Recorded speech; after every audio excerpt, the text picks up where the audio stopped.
Now, speaking of a normal rock star, Scott Weiland is stopping by today. Normal. Yeah. Yeah, he does heroin. He's normal. He's just a regular rock star. He doesn't spell words. He comes 2 hours late to a concert. Yeah. Yeah, but Can't be gotten out of his. I told you about the time we went to see Stone Temple Pilots and Yeah. they were beating on the door of his trailer. but that's because of heroin. Another guy we ought to straighten out. Really? Yeah. You're going to shake him and go, what's wrong with There you? are people waiting for you. Yeah. Scott Weiland's running late. It's a bad day for him to be kidding. late. Bad day for him to be late. I got a meeting I got to have with... And I know what time of year it is, so I know exactly what the meeting's about. So I said to Gary, I said, like, how long do I wait for Scott Weiland? Because I want to start news. Yeah. You know, I figured he'd be from 8:30 to 9, and then we'd have an hour for news, and I can go to my meeting. I told you Scott's always late. Well... Somebody better start beating on the door of his trailer now. He's in the car and on his way. Yeah, but like, is he in the car in New Jersey, or is he in the car in, like... At 21 minutes to, he was on 23rd Street and 5th. I figure he's good to be here about 5 of 9. Yeah, I got to go, though. I don't have time to explained that, talk. Howard. Why don't you tell them to turn around, then? Because Start singing in the car. Maybe people will hear it on the way in. I mean, honest to God, do me a Yeah, favor. the guys who are supposed to accompany him are here. Just tell them it's like today's just the shittiest day for me to dick around and wait till 9 o'clock. Because you know what? Robin does the news then at 10 o'clock, and then I miss the meeting. He could sing on the wrap-up show. Yeah. do you know what There time you the go. meeting's scheduled for? Gary, trust me, I know what time the meeting's No, scheduled for. I'm asking you. Yeah, I know what time it's scheduled for. Don't be mad. I'm just, Wait, do I know what time the meeting's scheduled for? Yeah, I do. I do know. What time was he supposed to be here? 8:30. Yeah, he's supposed to be gone by 9. Now he's coming in at 9, and I got to sit around and pull my dick. Why does everyone treat this show with such little respect? I was going to say, do you think he would do this for the Tonight Show? He'd be late? Actually, Scott would. Oh, okay. Scott.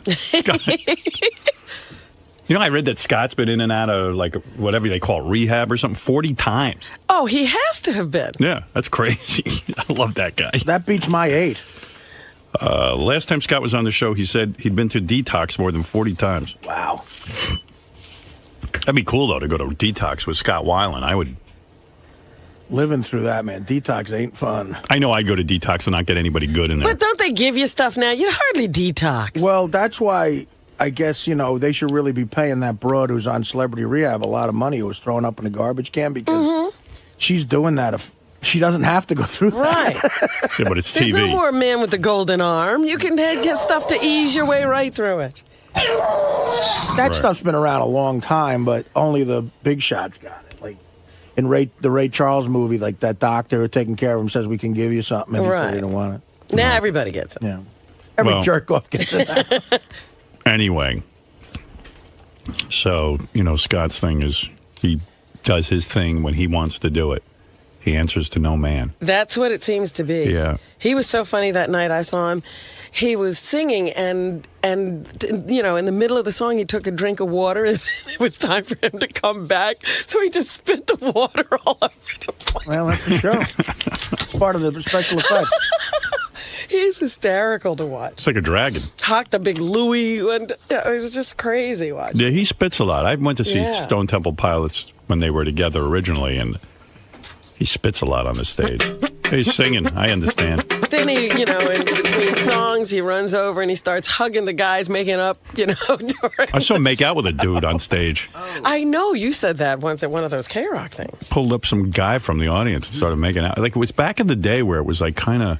Didn't he wear a dress? Yeah, there were, like, a lot of bands were trying to prove they weren't homophobic, so they almost went overboard. Like, they were, like, making out with guys. Started having sex with guys. Yeah, I think they're... I don't know. I don't get it.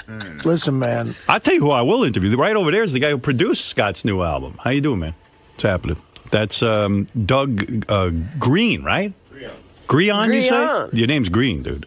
It's spelled green. Wait, here, let me see if I get a mic. He's a hands-on producer. He's there tuning the guitars, man. Hard A or B, Scott? No, it's... Oh, thank you, Scott. Hey, how you doing? Good to see you, Doug. Great to be here. Thanks for having us. How'd you meet Scott Weiland? I met him in rehab. No kidding. Yeah. So What were you doing there? Rehab's a good place to network. Yeah. What were you on? Heroin and cocaine. Yeah. Really? Yeah. So you went in there, and there's Scott Weiland, and you go, man, there's a guy I want to work with. You know, it's a little more complicated than that. I had been in there for about a year before, and then I had gotten out, and then I had to take my brother in. And I brought my brother in one night, like middle of the night. And then the next morning I came back to check on him and, see if he's still there. And he says, yeah, I got this crazy roommate in the middle of the night. He came in, this guy with a beard. And everybody's treating him special, and he's got a ton of luggage, and turns out to be our boy. And do they treat you special if you're Scott Weiland in rehab? I mean, shouldn't he be just treated like everybody else? I thought that was the whole deal. He should be, but that's not what happens. That's the world, man. Well, you know what happened? There was that special treatment. Betty Ford thing where everybody used to get treated like, they'd have to clean toilets and stuff. And that didn't work. And the rich people refused to do that. You can't hear Robin. Well, did you really need rehab, or you were just trying to make contacts and, produce some albums? I needed it. My life was falling apart. What was going on? Oh, I wrecked 3 cars in like 2 weeks. I got arrested for soliciting to buy narcotics. Wow. Just the typical life falling apart bullshit. You were in the music industry your whole life? Yeah, back then I was just kind of a no-account drug addict guitar player. I wasn't a producer yet, but... And Scott gave you a break, huh? Yeah, he did. He gave me a break, and, we became friends. As the story actually goes on, he was in with my brother, and then a year later my brother had relapsed and was in a different rehab, and then who walks in? Scott was his same roommate guy, again? walks in a year later. Then we got like this trauma bond, then we got Right. this... You've been through the war together. Exactly. So how you doing with your sobriety? Good. It's been 13 years for me. Nice. And like 10 years for my brother, so... Oh, congrats. That's nice thank you. stuff. Good for you. Married dude or what? Married? Yeah. Yes, I am married. Yeah? Mm-hmm. So you got your life all together. Yeah, I met my wife in the... Rehab? the rooms. No, not in the rehab, but in the rooms of those places that they send you. Oh, no kidding. Yeah. What does They that call mean? those the rooms. The like AA and... Oh, you met her in AA? AA I thought that was all that. bad to do. She's turned out to be great. Yeah, so it all worked Great. out. 13 years it worked. Yeah. Yeah, good for you, man. in AA, they tell you not to get involved. I For think. a year. Yeah, that's what the thing is. Right. She hot? She's hot, yes, and she's... in AA, they tell you not to go looking for a new car in the junkyard, right? You ever hear that one? Right, exactly, yeah. Yeah, so... but, when you're sober... you can't go out and meet chicks in bars, I didn't get that metaphor. I just, for years, never got a car in a junkyard, and then... Yeah, right. You took it literally? Yeah, for chicks, I would get drug addict chicks, and it never worked. So, you can't even have a drink now? No. You can't even go out and have a glass of wine? No, I don't. No. I'm sorry. How do you work with Scott? I don't miss it. How's it going with Scott? Is Scott's off the stuff, or is he still back on? Yeah, that's a difficult question. I'm not actually sure what his status is from day to day. I think right now he's doing well. Yeah. You'll see for yourself. He's in a good period, I think. Yeah. You know He what has I a lot think of it different is? What happened? He periods. broke up with the wife, huh? They broke up again, and She this was time, hot, too, huh? She was hot. She was hot. She was Yeah. a model. What happened? Yeah. He was fucking around, huh? What? Was he fucking around? No. He's not a fucking arounder type guy. No, he's actually very loyal. I think that it was just there was just a lot of water under the bridge. You think he's bi? Because I saw him kissing a guy on stage. I know. I saw that picture too. That you were just saying. That's exactly what you were just saying. Years ago, bands thought it was cool to kiss each other. I saw a picture of him kissing Dean once from the first year. Yeah. And when I first saw it, it kind of freaked me out. But then I realized what it was they were so stoked to be making money, and they knew that it would be scandalous that they just planted one on each other. Have you ever kissed him? No. Never? No. You ever made out with Scott or put your finger in his ass or I've anything? never been that happy. But you know what I think it is with Scott? I think it's maybe the if this road. record does well. Right. We'll see what happens on that tour bus. If the record does well, maybe you'll put your finger in his ass. maybe I'll put my thumb in his butt if the record goes, triple platinum. Wait, it's Scott. Don't tour with him. Hey, Scott. Hey, man, what's happening? How are you? Yeah, it's Gary's fault, man. That asshole told me to come in at 9 o'clock. Oh. His mouth was loaded with that Reese shit. I forgot what the fuck he was saying. That's Sal. I know. Yeah. But it's funny. I got to go to a meeting and Scott's late. Scott's always late. Yeah, well, and I can't maybe I shouldn't tolerate that. Maybe too many people tolerate all This that. Maybe is you need the to have a time. You boundary. got to do the tough love thing. Yeah. Because I got to get going, man. I don't have time for Scott and his lateness. I can't play the guitar, but you tune it. I'll be happy to go over there and play something and sing whatever he was going to sing. You want to do a song, Marty? I can't play the guitar, but I will. What do you know? Nothing. Want to just jam? We could just make something up. Yeah, you know what? I could do Mother by Pink Floyd. You know how to play that? No. No. So now is this dude a big time producer? What else? Doug Green? What else? Doug Grian? What else has he done? That's me, yeah. I'm looking at his resume here, Howard. What's he got? Well, the last 2 STP records, some Crystal Method records, a Sheryl Crow record, a couple of Velvet Revolvers. And then they said he worked with Cyndi Lauper, Ricky Lee Jones, Glenn Campbell. Nice. Annabelle, the chick from Bow Wow Wow, Corey Glover from Living Color, and John Taylor from Duran Duran. A lot of pains, big list of pains in the asses there, I'll tell you. Totally. Yeah. He's got the Rick Rubin look. Yeah, you got the Rick Rubin beard. You got the whole thing going. If I just had his bank account, I'd be stoked. You got to have a pretty big bank account, dude, with all that resume. No, sir, I do not. Why is that?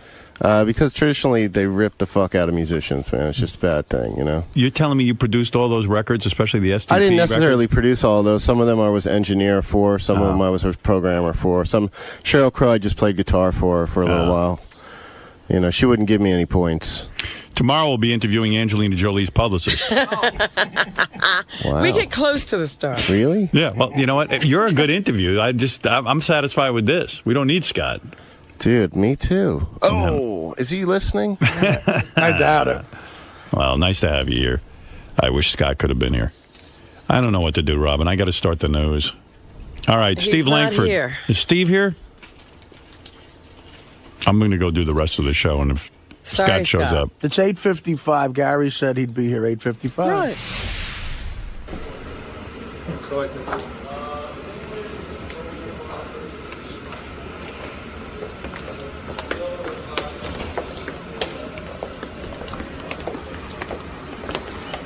What's up, Scott? Hey, how you doing? Good, man. How you doing this morning, man? Good. Okay. Happy in Galoshes, man. Yeah. New record. Well, sort of galoshes. Galoshes. Here you go, man. Hey, where's Doug? Do you know? Doug? See, here's what happens when you're late. Hey, Scott, here's what happens when you're late. All right. Howard starts playing his music for your producer, which is what's going on. I just got to sign a release and I'll get you right All on. right. Which dog you looking for? Doug, my guitar player. He's being interviewed by Howard for the last 20 minutes. Oh, is he really? We know you guys met in rehab. We know his wife's a therapist. Is he getting beat up? No, he's doing very well. If you could sign that quick, I'll bring you right on in. Okay, that's perfect. That's fine. Here, follow me. If you're ready. Ready? Great. Sorry.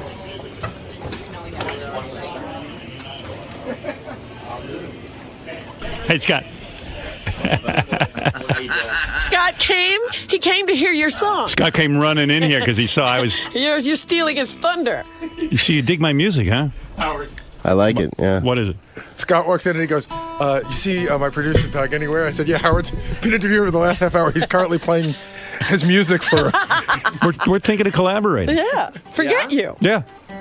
I got a whole... Amazing. I'm more of arena 10 rock. years. I'm into arena rock.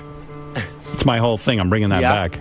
Yeah. Well, you know, it's the only way to make money is tour these days.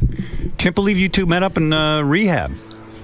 Cool. Yeah, I was in rehab with his brother, and he came to visit him. That's cool. And he was in the sober living house down the road. Yeah, I know. I'd go to rehab. I wouldn't Yeah. meet anybody cool like you guys. I'd And, be in there with a bunch of losers. He had hair down to his ass at the time. Yeah. Yeah. I don't know. I know if I'd go to rehab, There'd be nobody there. there'd be no one there, and I'd bum out. Yeah, you know what? That's what Slash said. Oh, you mad at those guys? No, I'm not. How come you call Slash Slosh? I was going to say, he called him sloshed. You call him Slosh? What's going on? What happened with that whole thing? He just used to wear that shirt, rehab is for quitters. All the time. That's a good one. You know what's weird with you? Because I know you a while. I mean, I don't really know you. I mean, we know each other from the show and stuff. But I love you and I love your music. Well, you've sung with us before. Yeah, I've totally jammed with you. Yeah. I made you guys better, I think. Made you so good you broke up. Yeah. But anyway, when you were with Stone Temple Pilots, then you got pissed at those guys. Then you wouldn't join up with Slash and those guys with Velvet Revolver.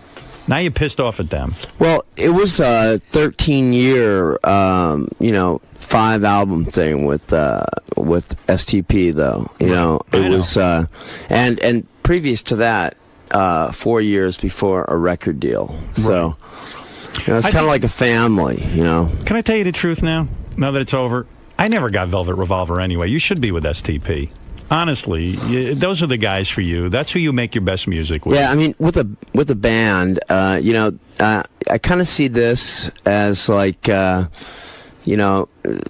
David Bowie period where he was in Los Angeles and just, writing hits and Young Americans, even though it's one of my favorite songs, and Not Happy, and then he, moved to, obscure place in Germany and with Brian Eno producing. Yeah. And so you think that was your weird period, going off with Slash and those guys and doing no, like Revolver. Right now it's like that was his getting free period, Right. and making decisions for himself, making the kind of music he wanted to make. So what's going on now? You sober or are you having a hard time? No drugs. No really? drugs at all. Because yeah. every time you tell me that, the next day I read you get arrested. No, man. It's I haven't done heroin, and on December 5th it'll be 6 years. You take Subutex? What's that? You take Subutex? Suboxone. You do take it? Yep. It's helped me. I'm an advocate of it. Some people it works for tremendously. So you're not sober, you're on Suboxone. No, it's, even in the big book, it talks about some people having to take medicine. Right. It doesn't get you high. Wait a minute. Right. No, it doesn't. It doesn't get you high because it's got a blocker. It's got naltrexone in it can't as get well. high. Excuse me. If you were to be on heroin and take it, you would go into immediate withdrawals. Right. What do you think's going on with you? Seriously, do you think did the doctor ever sit you down? Do you think that do you have like a mental illness, or do you have some? I'm 40 times in rehab. Yeah. I'm worried. Well, I have bipolar disorder. Oh, you're bipolar. Yeah, and so that explains it. And also, when I was a little kid, I was told that I had ADD. They wanted to put me on Ritalin when I was 6 years old. Do you think they should have? You know what? It might have changed things. There's a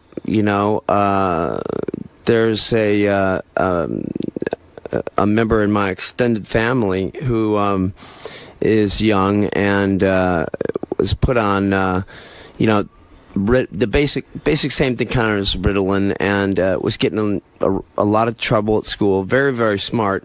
And once he was put on the medication, wasn't getting in trouble at all anymore. So have you ever had green notes home, instead of red notes? Mm-hmm. Have you ever had a full psychotic break? Have you ever had a full hallucinatory psychotic break as a bipolar individual?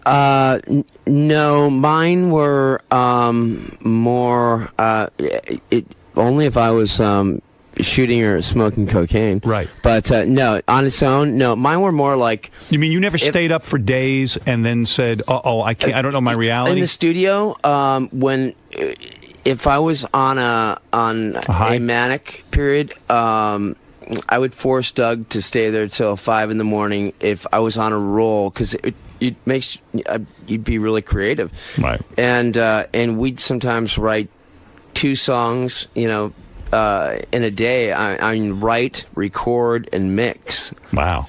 But is it good? Well, I mean, yeah, it's incredible. But you feel like you can, nothing can stop you. I mean, you can take on the world, and then a couple days later, then self-doubt starts creeping in, and you feel like, what the hell was I thinking? Right. I can't do that. It's a hard way to live, right? Yeah. So maybe you're self-medicated. Maybe that's what all the drug problems were. You're just trying to get normal. That's what a lot of people tend to do.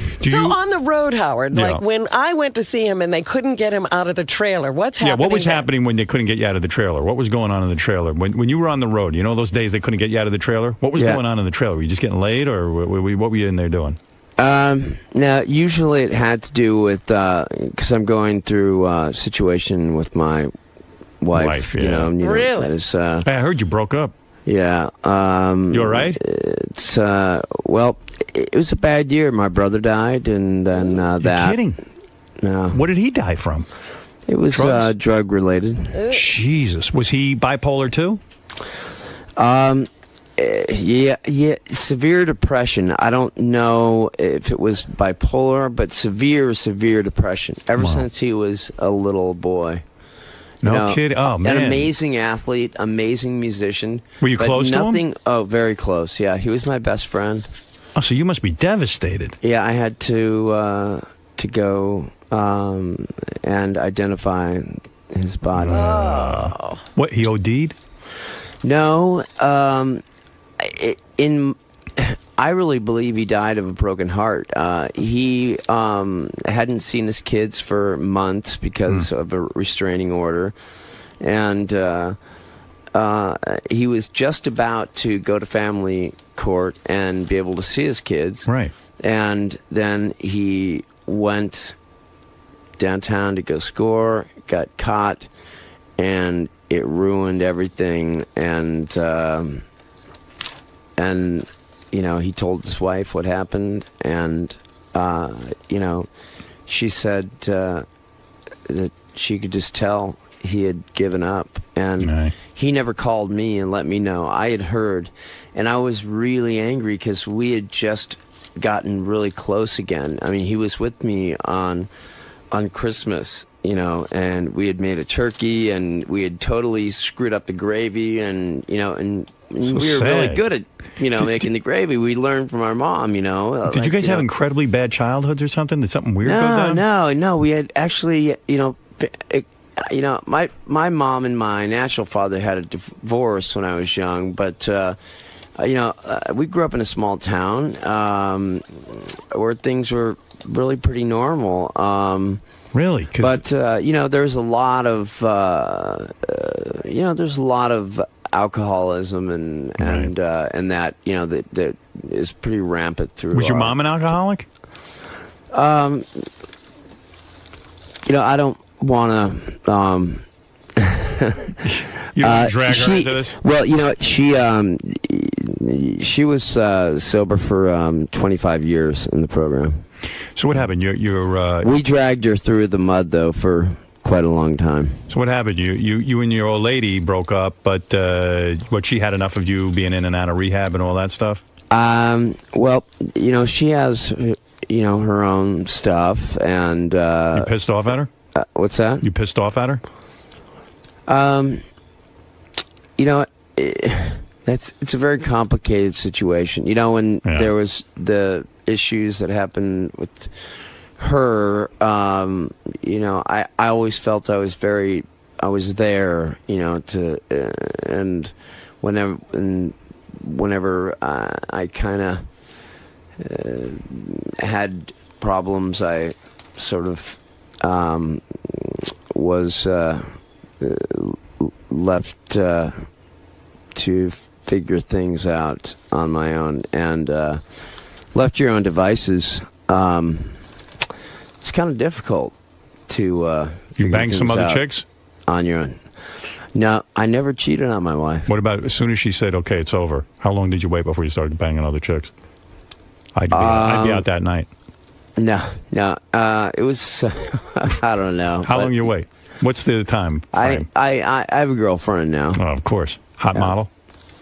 Model, actress, director. Look at this. Yeah. Model, actress, director. Model, actress, director. Yeah, she directed one of the videos. Doug, you met her? Oh, yeah. Hot? Super hot. Super hot, yeah. You hear them banging all the time? That's what's going on. Not yet? No? Wait till the tour, though. I'd like to see what goes on in there. No. She's a director. Does she look like Francis Ford Coppola? I bet you. Yeah, exactly. You know, how many times was she in rehab? Know, except for there's only a beard in like certain parts of the face. How many times was she in rehab? No, not for. You know, I don't know. It seems like, you know, it's what a business. I want to own a chain. I want to own the McDonald's chain of rehab. Was she in rehab for sex addiction? No. Oh, no. That'd be hot. No. Was she a freak in bed? Huh? I bet you are, right? I mean, you're into some weird stuff. I bet it ain't easy being in bed with you. I mean, there's a lot of things going on there. Well, you know, I think it's if you're in a relationship, and you love somebody, it's a safe place to have fun. Did your ex-wife, was she cheating on you? Is that what happened? You caught her? I knew it. You were having your problems. Wait for the answer. I see the face. I don't need the answer. It's got it written all over him. Go ahead. Give me the answer. Go ahead, Scott. You let me know. Uh-oh. She cheated. Who's he talking to? I didn't say that. I didn't say that. What are you saying? I can't say for certain, but when I was completely drug-free for 4 years. I had a 3-month bender on coke, and I didn't tell the band, only told my manager, and I said, I want to go to this place down in Orange County, away from where all the paparazzi are, and I had the tour bus take me right there after the show. Smart. And I was there 3 days when I heard when she told me the news of. She with a dude now? No, that there was. Another man? Yeah. Shit. And you're a fucking rock star. Who'd she go to? Who'd she go to? Who'd she go to? The pool boy? No, Joe the plumber. Really? Look at this. You're a rock star. That's a major decision on our part. Did she clean you out for money? Huh? We're still going through it, but do you know prenup, right? I remember you said yeah, I got it. You got a prenup. Mm-hmm. Thank God. Somebody got a hold of you. But you know what? California's sketchier than. Did you know the dude she was doing it with? I don't want to know. I don't want to know anything about it. Want me to find out something? No. Want me to put my boys on it? It'll eventually come out, but it definitely drove me crazy for a long time. It was my biggest addiction. Really, was sex? Was her. It was the my wife. I mean, it was years, it was 17 years that we were in love with each other, and I thought I knew what my whole life was going to be. You still love her? I'll always love her. I would not go back. No. It's like as soon as the reality sort of hit, it was like someone put glasses on me, reading glasses. Let me ask you something, though. She calls you up. She goes, hi. Oh, here, I can do it. Wait, she goes, I got to understand this. I've never gotten this call. Hi, Scott. How are you? Right. Does it go something like that? That sounds like her. Does this sound like her a little bit? Sounds just like her. Okay. Hi, Scott. Look, I've got some bad news. I guess it's bad. Well, it's good and bad. The bad news is I'm fucking somebody else. The good news is you can fuck someone else. So, what do you think? And you owe me a lot of money. Yeah. So good luck in rehab. Good and yeah, all the best. Bye. I mean, is it that quick? I mean, it's got to be crazy that far. Kinda. Wow. And so for 4 days it was brutal. I mean, brutal. And then, the guys there were really cool, and we started kind of making a list of possible, guys it might be. Yeah, guys that it might be. Jesus, guys that guys that might want to go out with next. Right. Oh, guys, you got that whole kissing thing. When you used to kiss guys on stage and stuff and wear a dress, was that to be cool in a way back then? Or no, it was just. You bi? It was just. No, I'm not bi at all. So. I think you're into nothing chicks. bi about me. Strong drugs. Right. No, it was just completely to shock, and because we were we got massive so fast. I mean, it was like it was. Penis enlargement before they had penis enlargement. Right, biggest band in the world.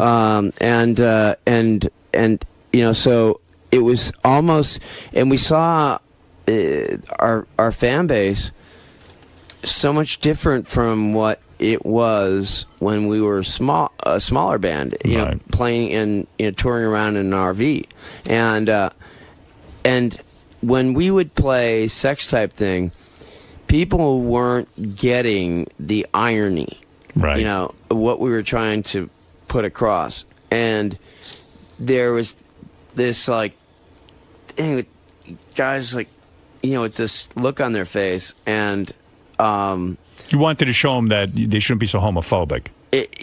Well, and so it's actually it was misogynistic. You know, it's like, I mean, everyone loves to fuck. I mean, hopefully, I mean, some people don't like to, and a lot of girls have told me they don't like to. No.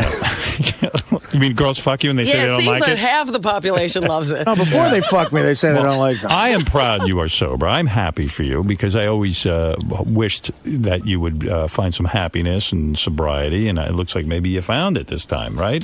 Yeah, you know, I'm not perfect. Like I you know, there's, you know, I do drink sometimes, and you do? And you know, it's something that I you know, it's the thing to work on next. What do you like to drink? Caucasians, White Russians. White Russians? Yeah, that's crazy. Like the dude. Yeah, White Russian. Like the dude. Look at you. Look at you with the White Russians. Yeah, yeah. That's what the weight gain is. You gain weight. You look like you weigh 3 pounds. No, you look good. You actually look good. Yeah, about. You were getting a little too thin. I was afraid. 12 pounds. Really? You were looking a little Gained 12 anorexic. pounds. You were looking a little anorexic for a while. You look healthy now. You look like a young Clint Eastwood. See, but you're the dude with money, so the White Russians will lead to white lines. Right. He's got to take off his shirt on stage. Yeah. Yeah, that's right. You got to take your shirt off on stage. You got to watch that weight. That's right. Yeah, I see. I can't do that right now. Yeah. Get the big man tits and all that stuff, right? Me too. You can't always maintain it, man. You are always you're still rail thin. No. I got a gut. I got what they call a gunt. It's I got a thing going on there. I'm not that great a shape. No. Howard, yeah, you're fat. Now Guy, look you're at that fat guy. too. He's a mountain of molten lust. You guys are getting fat. Mountain of molten lust. I got to do something about that. The Count of Monte Cristo. So you put out a new? Is this a solo album? It helps, huh? Oh, it helps. Big Subutex. Yeah. He's on Subutex. But you can drink on that, huh? Yeah. On the Subutex? You could drink on that, right? Well, I try not to. The taste is shitty as booze. Right.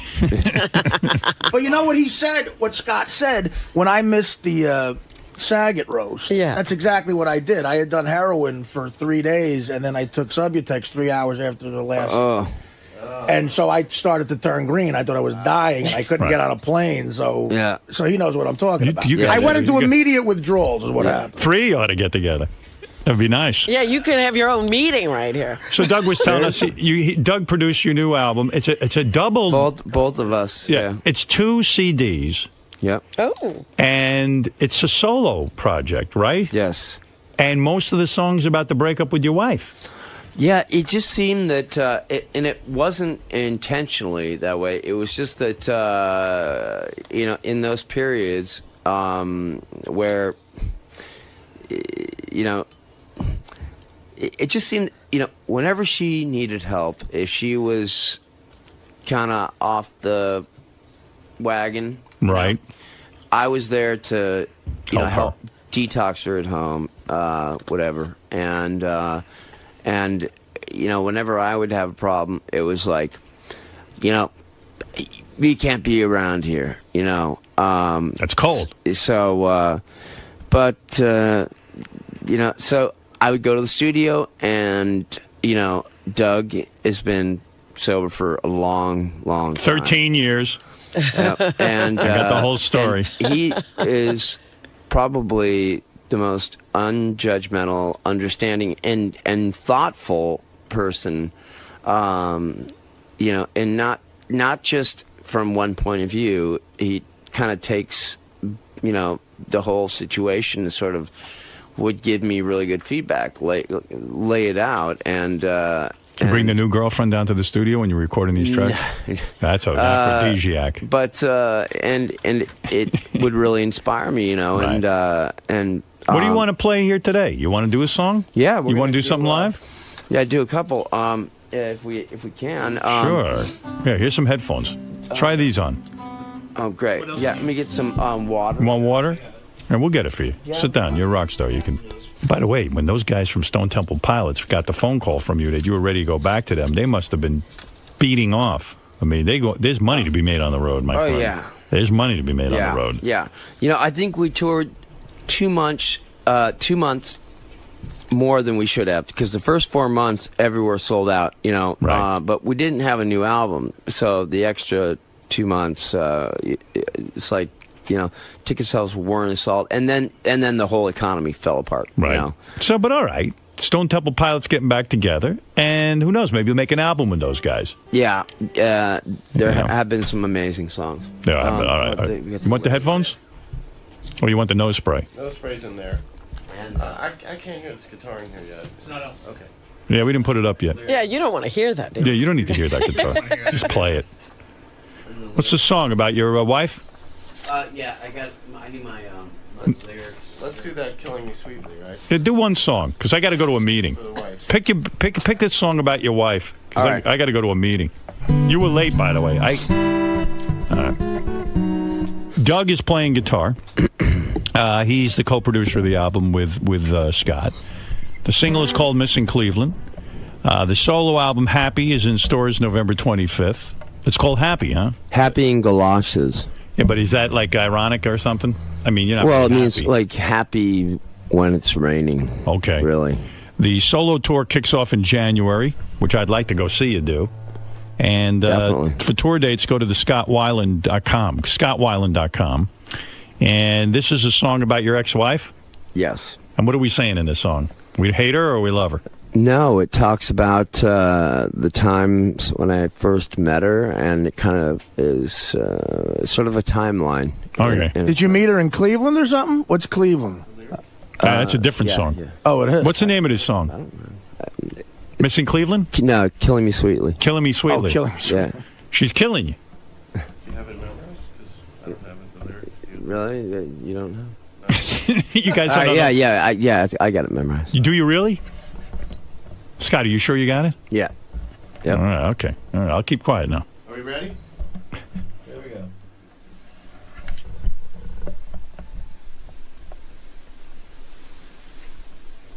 What's wrong? No, I'm just thinking it's funny that.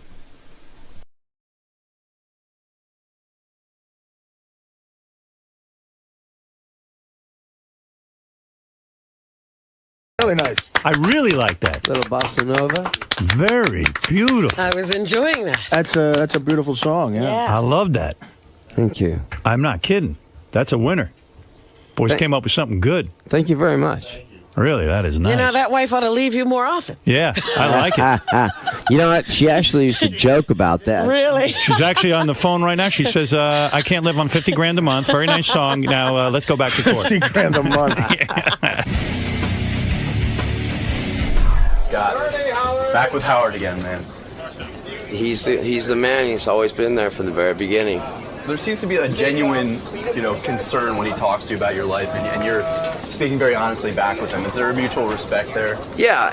I mean, you hear interviews where he just destroys people, and then you hear some interviews where he has relationships with people over the years, and and I think we actually, like each other. Right, because he was and getting respect each other. Definitely. He was getting some candid information out of you, but it didn't seem scandalous. It seemed very genuine. Nope. And he knows, and he actually has a respect when to sort of back off and not push too far. Right, and make it too tabloidish. So. Yeah. So what's next for you? When you come in here next time to see Howard, what will happen, hopefully? You know what? I don't know. I think we'll probably have. Do they do the full band thing here? Yeah. Oh yeah. We'll probably have our full band, and flying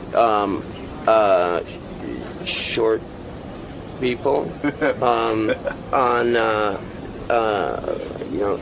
on wires suspended in midair. Yeah. So it'll be a full STP reunion with. Yeah, with like the flying monkey outfits from Wizard of Oz. Finally, get a true show. All right, man. Well, good luck with your new album, man. Thanks. Thank you.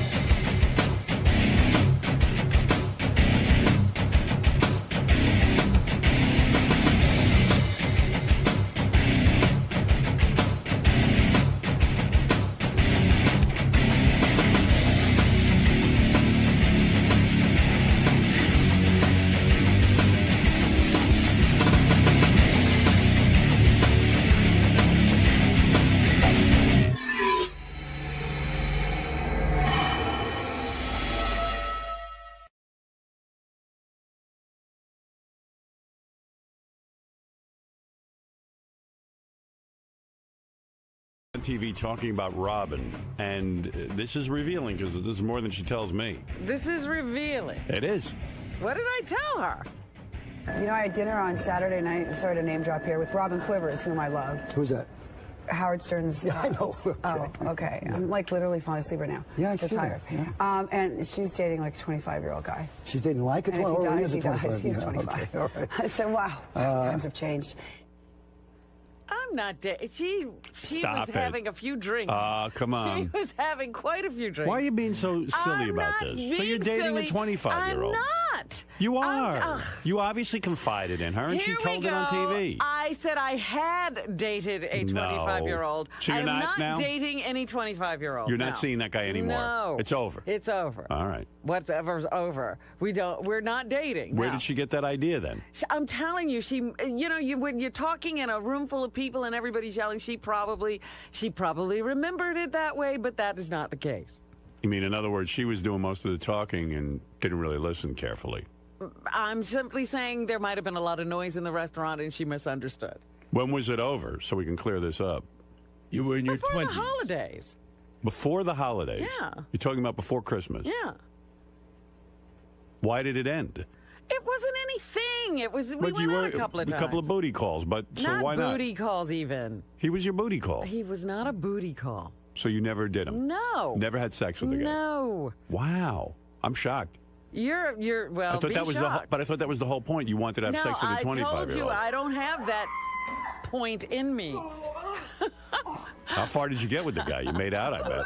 It's none of your business how far I got. I bet you saw those titties. I'm telling you. It's none of your business. I hope he didn't, because he brought the shittiest cupcakes up here of all time. I'm actually happy he didn't bang you, because I thought it was highly disgusting. But it is my business. I brought him to you. I mean, let's face it. So, nothing happened. Were you embarrassed to be with a 25-year-old? Did it ultimately, faced with the actual reality, like it was a fantasy, and then faced with the actual reality, you said, I don't want to go there. That. No. You just didn't like him that much. No, he was a sweetheart. So what's the problem? I wasn't going to have a relationship with a 25-year-old. But you always claimed that. You said, I want to have sex with a 25-year-old. No, I never said that. See, this is what you said. You told me. I'll work on getting the tape. Thank you. Here's, you said... again, I will tell you exactly what I said because I know what I said. And then we'll get the tape. It's time for me to have an inappropriately young man on my arm. I was talking about going out and being seen with a young man. I don't know. Go get the tape. I know what I said. Gary? Because it's simply what I see sometimes. Gary's already on it, Robin. I know, and that's what he's going to find. It's good to see you, Robin, getting the Inquisition just like anybody else. Oh, please. Are you kidding? It goes around the room. She gets it worse than But you're anybody. not revealing at all. But George, she fights it. You know, Yeah, I know. She fights it. Like, I said to someone yesterday, I said, George is so great. He just I go, rolls George, over. how many fingers can you get up your ass? 3. 3 fingers in my ass. Why would you have fingers in your ass? Well, there are times I have to apply ointment or her, and we don't know a thing about her relationship now. I mean, after your inquisition. No, but did you ever go out with him and be seen on? Was he seen on your arm? Did that happen? Oh, it did happen. Where did you take him? I didn't go any place fancy, but Fred saw him at my apartment, and we went to restaurants. So your fantasy was to be seen with a 25-year-old. It wasn't a fantasy. It was a joke. But the joke came true. I mean, so obviously it wasn't. Many a truth is said in jest. Don't you agree? Mm-hmm. No. I mean, there was some truth in it. You said. All right, and I heard you say that even off the air a couple of times to me. You know why? I won't even tell you the actress. But once I was at a party. Okay. And this actress of a certain age. All right. Turned to me when, I came over to say hello, and we were talking. She goes, "Oh, let me introduce my boyfriend." All right, I know who it is. This guy he looked like her son's son. And I thought, my God. Did he used to be her driver? Huh? Did he used to be her driver? I don't know what he did before. Okay. I'm simply, and so I said, there must be a point at which women get to a certain age and they think, I'm going to just have some fling with a young guy. And it was a joke on my part. It's not a wish or a desire. Now, when you were seeing this guy, whatever you were doing with him, did you make it clear to him that this is no desire of yours? I don't understand. I did tell him that when I said that, it was a joke, yes. He knew it was a joke. That was a joke, but he turned out to be a really nice guy, and we had some fun for a little while. I didn't trust that guy. Oh, please. I did. I liked him. He was a weird. very nice guy. Whack job. Do you still speak with him at all? Does he call you? No, we Does haven't he write been in you? touch, no. Wow. How did you end it? How did things end? It just sort of, we just stopped talking. Did you say to him, "Listen, enough already, we have to stop talking"? No, it wasn't even like that. It was just like everybody got very busy and we went our separate ways during the holidays, and that was that. I'm not buying this 100%. Well, I can't help you out in any other way. Either you wanted it and he didn't give it to you, or something's up here. You know what? There were a few complications that he really found unacceptable, I'm sure. Complications that you presented. I don't present them. You guys present them. Steve Langford presented. Please. This guy was busy writing me letters. He certainly wasn't uptight about Steve Langford. No, it wasn't Steve Langford. What? It was TV shows with people calling him names and what crap TV like that. show? There was something on Howard TV. I didn't even know about it. And Greg Carmel was calling him all kinds of names or something. I don't even know. I never he was saw fighting the over thing. you. Oh, but Greg was probably joking around. I don't know what it was. It just, left a bad taste in my mouth. All of a sudden he has problems. The guy's writing me letters, wants to be part of the whole thing and be with Robin. And Greg probably never even met him. He never sought any more attention from this show than that. Well, you don't allow it. Oh, I don't allow it. Please, there's such rules to dating you. I never had to say anything to him. Poor Jim Florentine ended up like a mummy. The guy was afraid to speak. You had him trained like a dog. Okay, right. Oh, you're tough. You are tough, boy. I'm so tough, right. The guy who falls in love with you over here. The guy who falls in love with you has to follow some rules, boy. I'll tell you that. Like you have no rules. I'm just saying. You have no rules. Yeah, but it's different. I'm a guy. Oh. I have one you can't go around behaving like that. I have one rule for a hot chick. She's just got to fuck me. She could use me for. She could want to get. Use you don't the care show what to get she says. Anything. Use the show. Use the fucking. I don't care. Right. What else is going on with John Hine? Look who's here. John Hine got a new shirt on today, and he's all ready to broadcast at 11 o'clock on Howard 100 and Howard 101. What do you have for us, Johnny? Howard, Robin refuted Jillian Barbery's claim that she's currently dating a 25-year-old. And by the way, you should know that I was absolutely right that Robin made statements about dating a 25-year-old. Here is Robin from a broadcast. And I didn't say anything about sex. Oh, come on.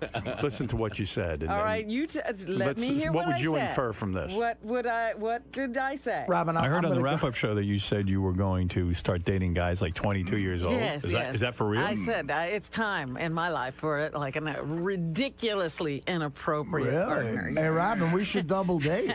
So you're preparing us for that. Right. Just expect to see me looking crazy with some very young man. Is this Velvet Revolver?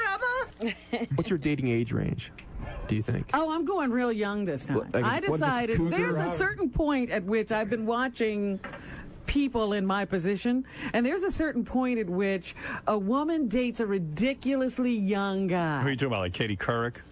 Yeah, Katie, all of them do it. Who's she dating right now? She's dating a runner who's like a triathlete. Yeah. Like 20 How years old is he? old. 20-something. He just got out of college, I think.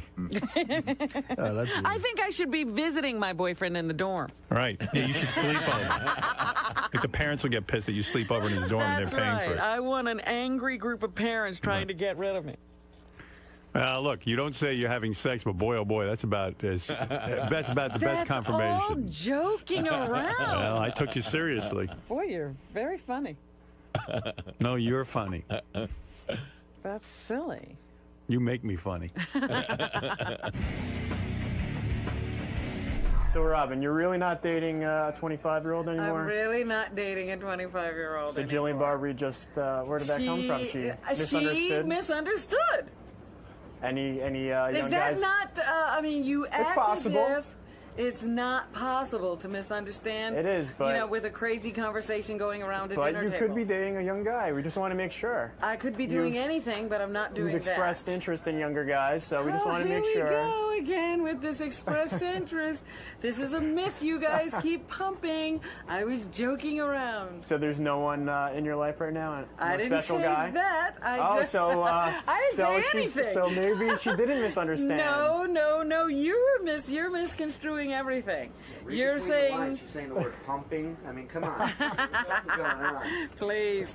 You guys are making a lot about nothing. I have a very active social life, that's all. But if you were dating a young guy, you'd let us know, right? If I was dating somebody seriously, I'd let you know. All right, thanks, Rob.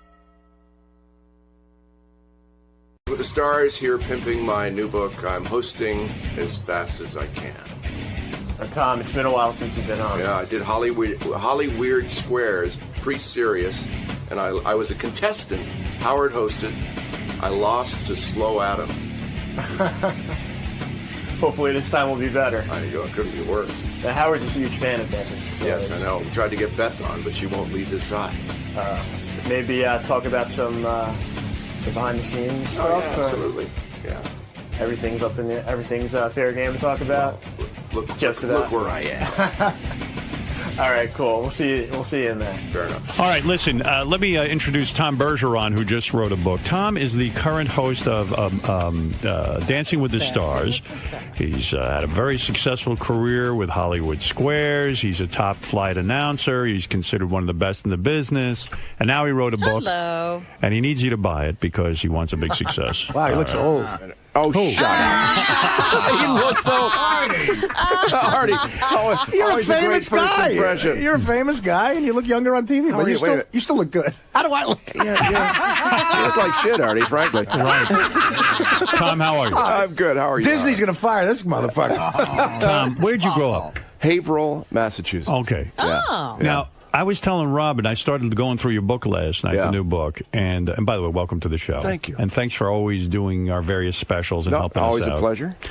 So, you were a radio announcer at 17? Yeah. Wow. Yeah. Did you always have that profession? You've got one of the most professional deliveries. You see, And he's it the seems guy. so easy. He's the guy I always would try to sound like when I was starting out in radio. I'd be like, how do I talk like? How do I get a nice delivery? That's right. I was 17 years old and I was at high school talking like this. Did you have a mature voice at 17? I did. It was still changing. At that point, it sounded a bit like Mr. Haney on Green Acres. You don't smoke. $200. Yeah, that's right, Mr. Douglas. That kind of thing. You don't smoke cigarettes. I do not. You didn't do any of that. You kept your voice in good shape. I did. And you knew at 17 you wanted to be a radio announcer.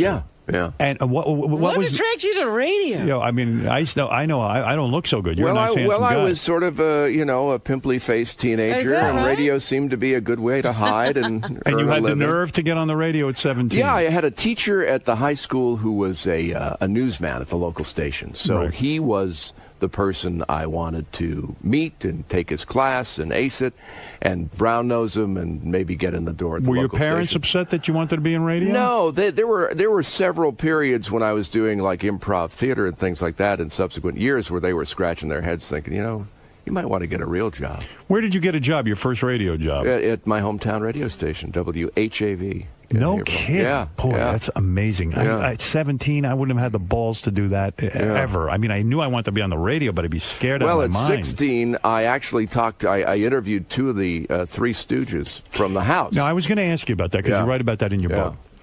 Oh, you didn't get to meet them in person? No. You got to interview Mo and Larry. Yeah. Wow. Jesus Christ, that's 16 years old. I'm at the house. My folks are out. My sister's out. And I knew Mo and Larry were alive. I knew, Larry had a stroke or something like that. But he was in an old age home. That's right, in Woodland Hills, California. And so I thought, I'll give him a call. I'll call information in California. Wow. And information said, well, we have a lot of M. Howards listed, and we have one Larry Fine. I said, I'll take that number. I called, and his mother answered. His mother? How old was Larry Fine? Well, I thought the mother would be about 180, 120. And she said, no, it's not that Larry Fine, but I know where he is. We get a lot of those calls. He's at the Motion Picture Country Home in Woodland Hills. Wow. I called, 16 years old, my heart beating like a jackhammer. You were a big Three Stooges fan? Yes, Yeah, me too. With Curly. Right. Not so then much. you get into Curly Joe and Joe DeRita. Forget it. It really falls apart. No, it was you want to Curly talk years. about looking old, Artie. That's when you get to those shorts, then we're looking old. Curly Joe Besser. The original Curly was already dead, right? He died young. in 52, yeah. Right. Yeah. So what year are we talking about? So would this be the 70s, like 1971 or 2? Now, were you doing this live on the air? Or No, were you I doing was this in my back- house Right. with a little suction cup connected to the phone into And this a is tape before you recorder. even got into radio? Yes. You just did it on your own? On my own. How brilliant. And so I call the Motion Picture Country Home, and the switchboard guy goes, yeah, Larry's here. I think he's playing poker. Let me check. So he comes back to the phone. He goes, can you call in half an hour? I said, yeah, sure. Call back. Again, Larry comes to the phone.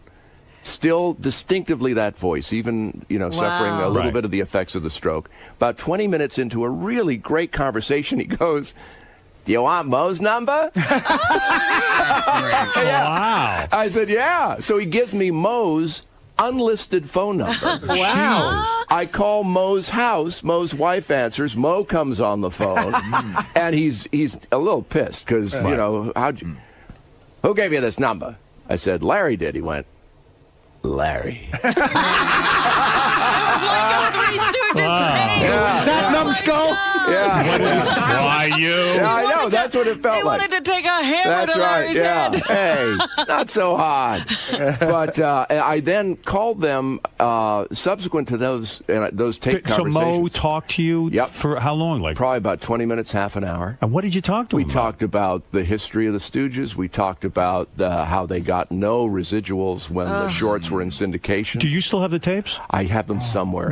If you find them, can you air them as a special? Absolutely. Yeah, Absolutely. that'd be so cool. Yeah, And that'd that be is great. the thing that is driving me crazy, where I know I have those tapes Oh, somewhere. God, you got to find those. But- That's the holy grail. It really Put is. some effort into that. I know, I will. Now that I have a place to put them. Yeah, we'll I'll- make a Howard 100 special. That'd be great. And so I called them back about 3 or 4 times each over the next year and a half. Larry, interestingly, sounded the best he sounded a month before he died. Wow. And Mo, you could hear, Mo died of lung cancer, and you could hear that in his voice. Was Mo a smoker? Yeah, heavy smoker. Because the weird thing is that here they were talking to a 16-year-old kid. Did it ever dawn on them that you had no radio show and that you were just interviewing them for your own purposes? This is a private conversation. Absolutely. Not only did it dawn on them, one time when I was doing a charity fundraiser at the high school, I had Three Stooges shorts in the high school. We were raising money for a local charity.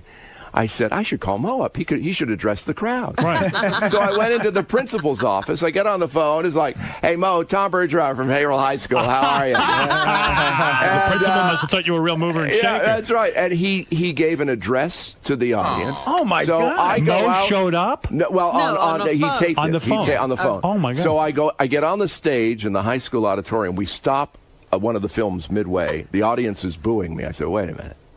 You're going to like this. and I hit the tape recorder, and it's Mo. Hello, this is Mo Howard in California talking to all of you at Haverhill High School.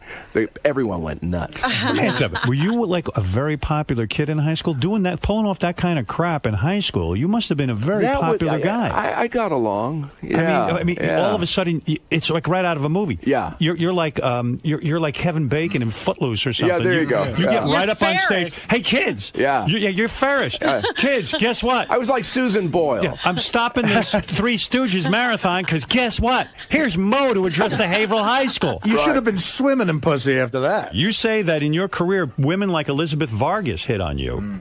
That she didn't hit on me. She was attracted to you. Wow, we have a little crush on each other. You do? Yeah. And who's Elizabeth Vargas? From 2020 and ABC she's a News. news correspondent. Super hot. Yeah? Super fan. Yeah, she was the one I did the a week on Good Morning America with back when, the last time I saw all you guys in one place was that Fox After Breakfast show. Right, yeah. When your movie was out. That's right. And, I was here doing Hollywood Weird Squares after that. Yeah, that's right. And I lost to Slow Adam. That was humiliating. Isn't Hollywood Squares the greatest gig ever? I dream like I don't know why. That was a great gig. I dreamt of being a game show host when I was a boy. Yeah. And to me, what a gig. I mean, you get, hi celebrities, and then you get to ask the questions. All fun, and they tape in one day, right? One day we started taping at 11 o'clock in the morning, and we were done at 4:30. Oh my God. And we did 5 shows. And the money's fantastic. And it was good. It was, Artie, how much was I making on that one? I forget. Well, listen, Tom, I don't expect him to remember this, but in 1999, I did Hollywood Squares with Tom Bergeron. Yeah. All right. So his voice will always be in my fucking head because, Howard, I'm telling you, on all 5 shows, I didn't get one answer right. Are you serious? Robin, not one answer right. Because, they give you a suggestion for the joke. Yeah. Bruce Valanche comes in and says, say this or something, Yeah. And they give you the question, but they don't give you the answer. They go, you could bluff or whatever. Yeah. So I don't get one. The last question that I get, she goes, I'll take Artie Lang for the win. And he goes, Artie from the Norm. Tom was great at that. And I said, okay, I'm going to fuck with this broad because I've got nothing, Right. So the question was, who did Bill Clinton say in a recent interview was his favorite person of the 20th century? So I made it hard for this woman. I said, listen, I, without question, just saw this interview. I saw a tape of it, and I had never seen it.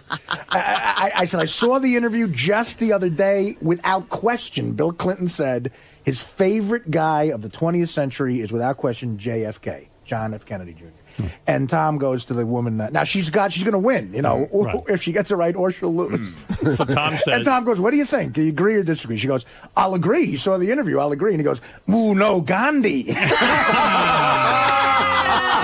the whole audience just boos me.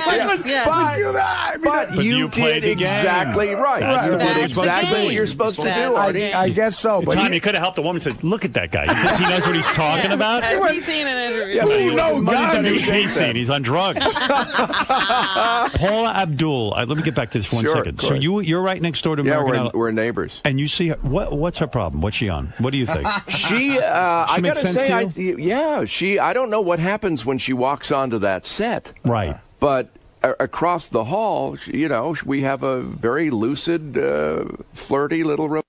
When ABC said to you, you're going to be on one night against American Idol, I mean, you probably figured this is curtains, but the show has maintained itself dancing with these stars. It does. Look, Idol is always the Death Star, I think, even still. I mean, there's still, when we're on in the spring season, we always are like maybe right after American Idol in the Nielsen rankings, but never ahead of them. Do you check the ratings? Yeah. You do? Oh, yeah. Because you want this thing to keep going. Yeah. This thing. Are you already lined up with celebrities for the next season? They're booking now. Yeah. Yeah, they're booking. Who would now. be? They might be talking to Beth again. Well, Beth almost. She was. They put out the offer, but she doesn't want to do it. Really? You know what? I think Beth would win. But it's too far away. Yeah. It would be impossible. She moved the show to New York. That's a different story. What about Susan New Lucci, York? some of these other New York people, they go out there. Susan was still working on her soap opera and coming in and going back and forth. You know who'd be great for Dancing with the Stars? Listen to me. Get this person. Octomom. Perfect. She's a big star now. I've been thinking about it. I love to watch her dance. She could use to get back in shape. What do you think? Look, the wheels are turning. She's going to get on the phone. Octomom. Would you ask Octomom to Personally? be? No, I'm saying, do you think that that's someone that America would want to see dance? I don't really think so. No. Too much baggage with. But why Heather Mills? I mean, Octomom is no worse than that. Yeah, but she was married Listen to a to this. Beatle. Listen to this lineup: Condoleezza Rice. Yeah. Octomom. Yeah. Bristol Palin. Wow. What a lineup. Enough said. Wow. Do you What a know lineup. that Condoleezza Rice was here yesterday? I do know that. Yeah, In the building? She Yeah. was here in our conference room in the Sirius studio. She sold me weed. Here's another. And do you know that everyone joke. thought that she was Michelle Obama? No. Everyone was going, Michelle Obama's here. That's Obama's brother. I swear to God, that's what was going on here. that- I don't with see people. that. All black women look alike. Yeah, that's What is exactly that? it. No one thought she was you, Robin. I thought Robin was Condoleezza, actually, when I came in. Condoleezza Rice, get her on the show. You know who you get to? The woman who just got that face transplant. I saw that yesterday. Yeah, why not? I saw that Put her on She's Dancing with the still Stars. healing. So what? Yeah. Lisa Rinna's still healing. Her So lips are what? the size of baloney. I mean, who cares? Throw her on. We did. They've had women on there with more face transplant than you know. If there was a god, the ultimate team on Dancing with the Stars would be Larry Fine and Julianne Hough. Do you ever say Wouldn't that be on something? Dancing with the Stars? Did you ever say to Lisa Rinna? Listen, Lisa, I've said it to her. What? I've said it to her face. Yeah. I said, Lisa, what's with those lips? You got to take them down a notch, right? Well, even Lisa has said publicly, okay, Yes. maybe I've gone a little too far with. She looks like a hammerhead shark. Although she she was on the show last Yes, this Tuesday. saw her. So during the dress rehearsals, which tend to be the sort of R-rated version of the real show, Right.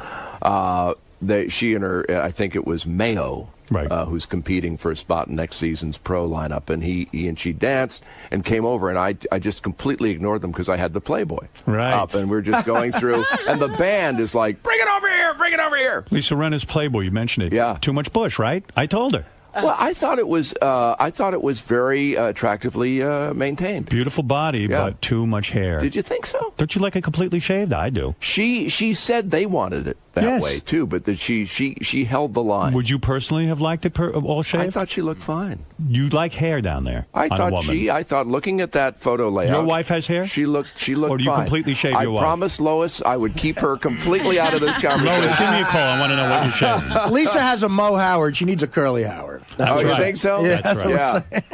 Well, Do you what- ever know see what? the girls nude? Like, do you ever like No. walk? Because I know when they do the changes and the Right. costumes. No. You've never walked in on Lisa Rinna changing. No, or... the closest, although Lisa leaves her door open. Right. but the closest Show I've off. seen is I've seen them without spray tan. That's about the most naked I've seen them. And you know who surprises me? The dancer on your show, Dancing with the Stars. Mm-hmm. One of them's chubby. The professional dancer, Cheryl. She's got a little weight on her. I'm Well, surprised. she last season, and I thought both she and Lacey Schwimmer got some heat for in that realm. They were perceived to have put on some weight, and they handled themselves pretty well, I thought. And they've both gotten back into the one judge, Carrie Ann Arbor. What's her story? Is she banging anyone? Does she have a boyfriend? She's kind of hot. Yeah, I met her boyfriend. Do you know the judges? You're acting like you hardly know these people. Yeah, Well, he could I don't care know less. their banging ratio. No, does It's she have a boyfriend? I mean, How old is she? How old is that broad? the degree to which they're being banged and or are banging, I am not as hip to that. How old is the female judge, Carrie Ann Carrie Ann, Arbor? I would say 40s? late 30s. 30s? Probably, yeah. She's kind of hot. I think so. Do you feel gypped at all? I mean, you met your wife when you were very young. Did you get laid before your wife? Yeah. Hardly? Well, He didn't know this was going to happen. to him. yeah. He no. fucked Mo's wife. Oh, yeah. did? Mo's wife and I, hey. No, seriously, did you have sex before your wife? Yes. But not a lot. Well, I mean, how much time was there? I was working a lot, slaving over microphones and things. How old were you when you lost your virginity? I think late teens. Late teens. Yeah. And then what, you have like a serious girlfriend or two, and then the wife came along? Yeah. Jesus Christ. Yeah. I'm sorry. Yeah, I know. I'm so sorry. I felt so much better when I walked in. I mean, really, I'm really, really sorry. You know, he lost out on the Price is Right gig. He was offered the gig. He was offered the gig, and he couldn't take it. Well, yeah, it was huge gig. Wow, that would have been a great one. Instead of Drew Carey, you were offered it before Drew Carey. Wow. It wasn't a firm offer. It was like in the conversational stage, right? And it got, and that's I write about that in the book too. But it got to the point where they said, well, you know, I said, you know, for me, it was being away from Lois and the girls a lot, living in Connecticut. I think after all these California. years, maybe it'd be nice. You don't live in Connecticut anymore. Yeah. You do? Yeah, Gary and I are neighbors. Yeah. Wow. Yeah. What do? You fly out to L.A. Yeah. You tape the have show. Have a place out there, and I'm out there about half the year. Oh, wow. And Lois goes with you or no? Sometimes. Our youngest daughter's going to college. Our oldest is already in college. You get out there half a year without Lois? I mean, come on. What are we doing? What are you up to? Living the life of a monk. Wow. Yeah. I wonder. Well, I'm writing a new book. What? I wonder what's going on with you.